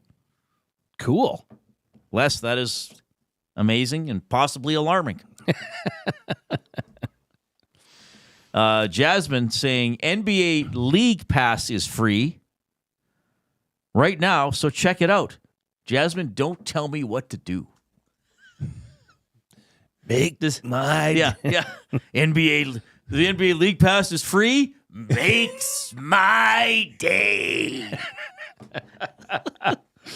Oh, that is lovely. I wonder if Jasmine would ever watch an NBA game with me. I'm sure she would. I'm not so sure. Why? She might be horrified. Why, brah? Like, it'd be too treacly. I guess. I don't know. Yes. Well done. All right. So let's get to 150. I want another word of the day. We want to hit on Oilers game coming up. Of course, we want to hit on a couple other things. Jay Milne broke the news this morning, and then the U of A confirmed it. Stevenson Bone is the new head coach of the Golden Bears football team. Yeah, so Stevenson Bone, he's named the 29th coach in team history. Vanier Cup winning quarterback with Western. Oh, neat. In 2017. He spent the last 3 seasons as the offensive coordinator at UBC, who's had some good teams. Here's the thing, Reid. I don't know anything about Stevenson Bone, and this should be the most clear thing. I love the University of Alberta. I love the Golden Bears and Pandas programs. I am a committed alumni, so of course, I want the best for these programs, specifically football. That is where my heart lies. So yes, would I love him to come in and do great things and take this team to a Vanier Cup championship? 100%. Here's the catch, though, is that what Chris Morris did there was it transcended that program. He started in the community. He started with the young football players in Edmonton, okay, and made the Gooba relevant to them so that when they grow up, they want to become a Gooba. They want to become a Golden Bear. There's no connection from Stevenson Bone to Edmonton. There's no connection with Stevenson Bone to the football community. There's no connection to Stevenson Bone with the alumni, okay? He's not from here. He's not from Canada. He has never coached or been a part of a team in Alberta. That's going to be tricky. The team is already losing top-end recruits because this process drug on way longer than it should have. Mm-hmm. The least they could have done was name an interim coach that's going to make sure they take care of their assets in the meantime. They did not do that. Here we are on January 16th, which is go time for off-season training. Your team should be in place. Your recruits should be committed. Right. And none of that has happened. So you're starting behind the 8 ball to begin with. The second thing is Chris Morris also created a massive camp system called U of A Selects. Jed Roberts was sitting in this chair, and we watched a video of his son, Kekoa, in Saskatchewan, playing for the University of Alberta Selects program. Right. That was started by Chris. Who is going to run that? Right. That is a massive undertaking, but it brings in massive funds for the program, which you need to be competitive in U Sports football. So I wish all the best to Stevenson Bone.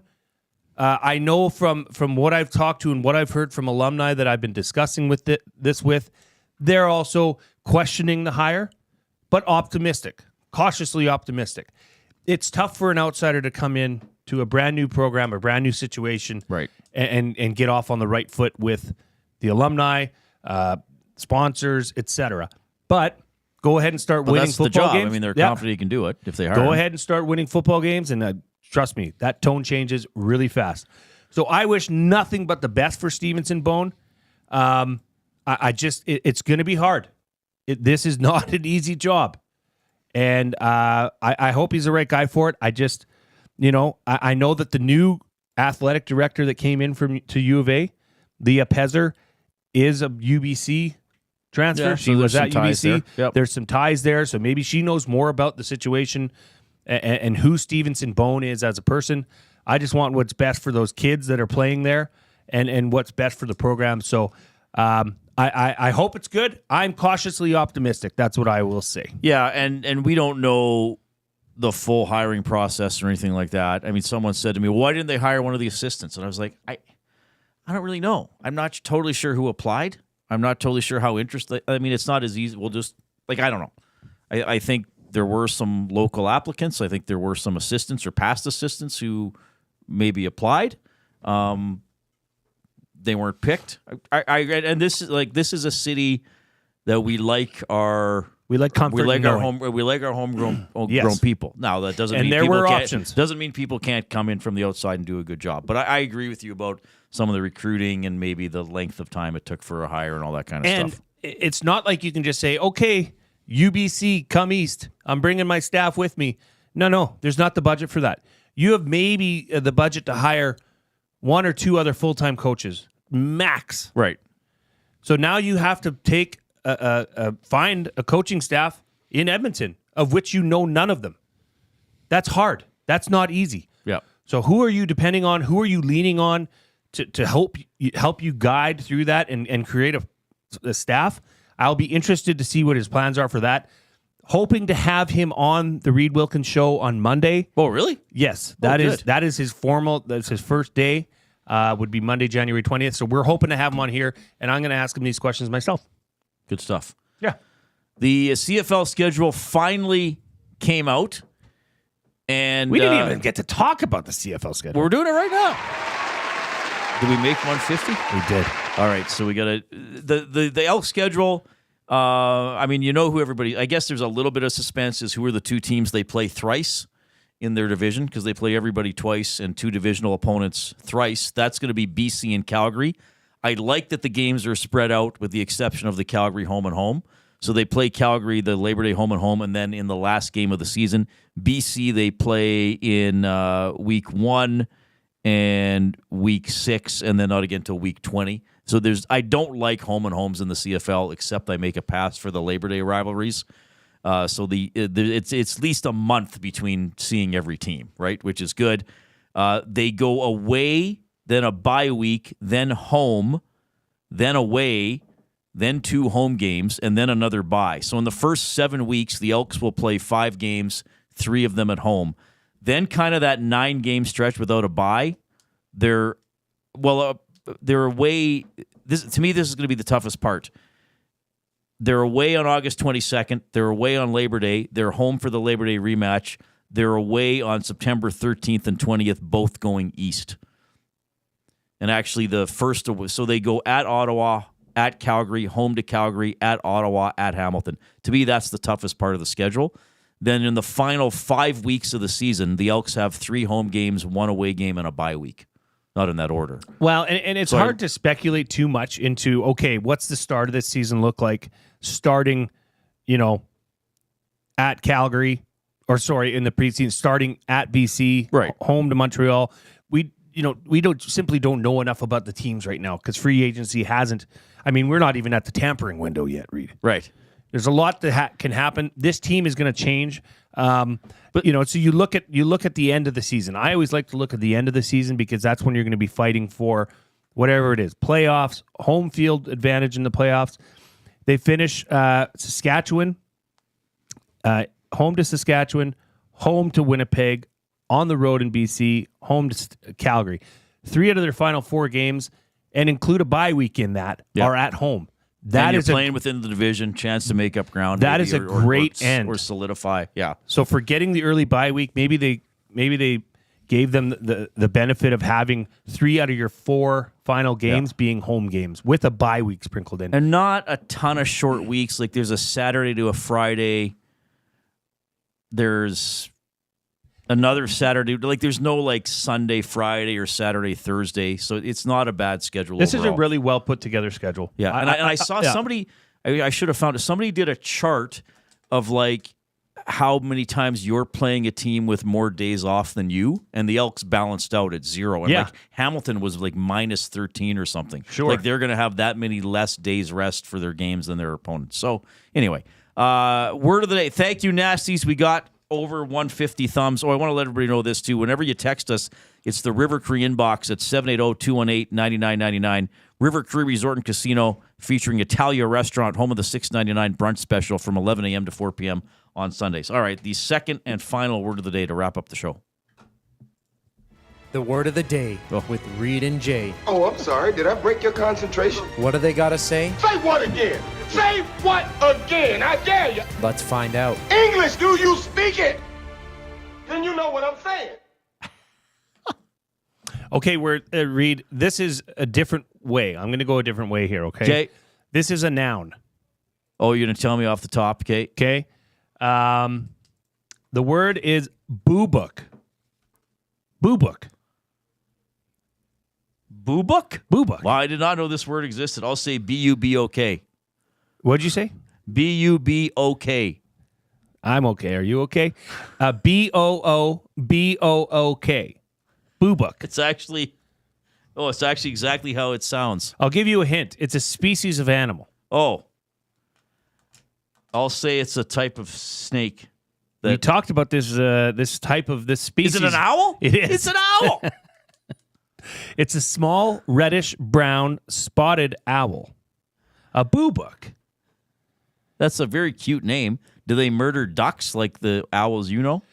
No, that would be a great horn. A friend of farmers, the boo-book helps to control the rodent population. The researchers set up cameras to observe the nocturnal habits of the boo-book. Oh, neat. First recorded in 1795 from the Daruk, an endangered Australian language. Buck. It imitates the bird's call. Boo-book. I almost forgot. Thankfully, he reminded me in the Nazi chat. Uke's Limerick. Oh, my word. Here it is. In Edmonton today, it's windy, it's a squall. Today's dunk took a toll. The rim fell off the wall. Tomorrow's Friday. Hip, hip, hooray. If you saw a ghost, who you going to call? Very good. From the Big Uke, the molten manly mound of magma. Magnificent. We should start continually adding M words. We're going to keep adding M words. All right. Great show, everybody. Thank you for taking part in the Nasty Chat or the River Cree inbox at 780-218-9999. Tom and Hernan, Oil Stream GCL Diesel pregame show at 6:30. On behalf of Zachary Kubish and Jason Milne, I'm Reid. Thanks for checking out the show. Talk to you tomorrow. Sports Talk delivers a mass audience of key influential customers to your business, all while you associate your company brand with the biggest names, the hottest sports news, and teams from every league around the globe. Oilers and Elks, NHL, NFL, Major League Baseball, and the association, Formula One, soccer, golf. Oh, sweet mama! The excitement is palatable on Edmonton Sports Talk. It's where fans go to get their sports fix and where our partners find the most loyal consumers. Contact us today and see how our team on Edmonton Sports Talk can score the biggest goals for your business. With various advertising options available, email business@edmontonsportstalk.com or head to our website and send a message at edmontonsportstalk.com.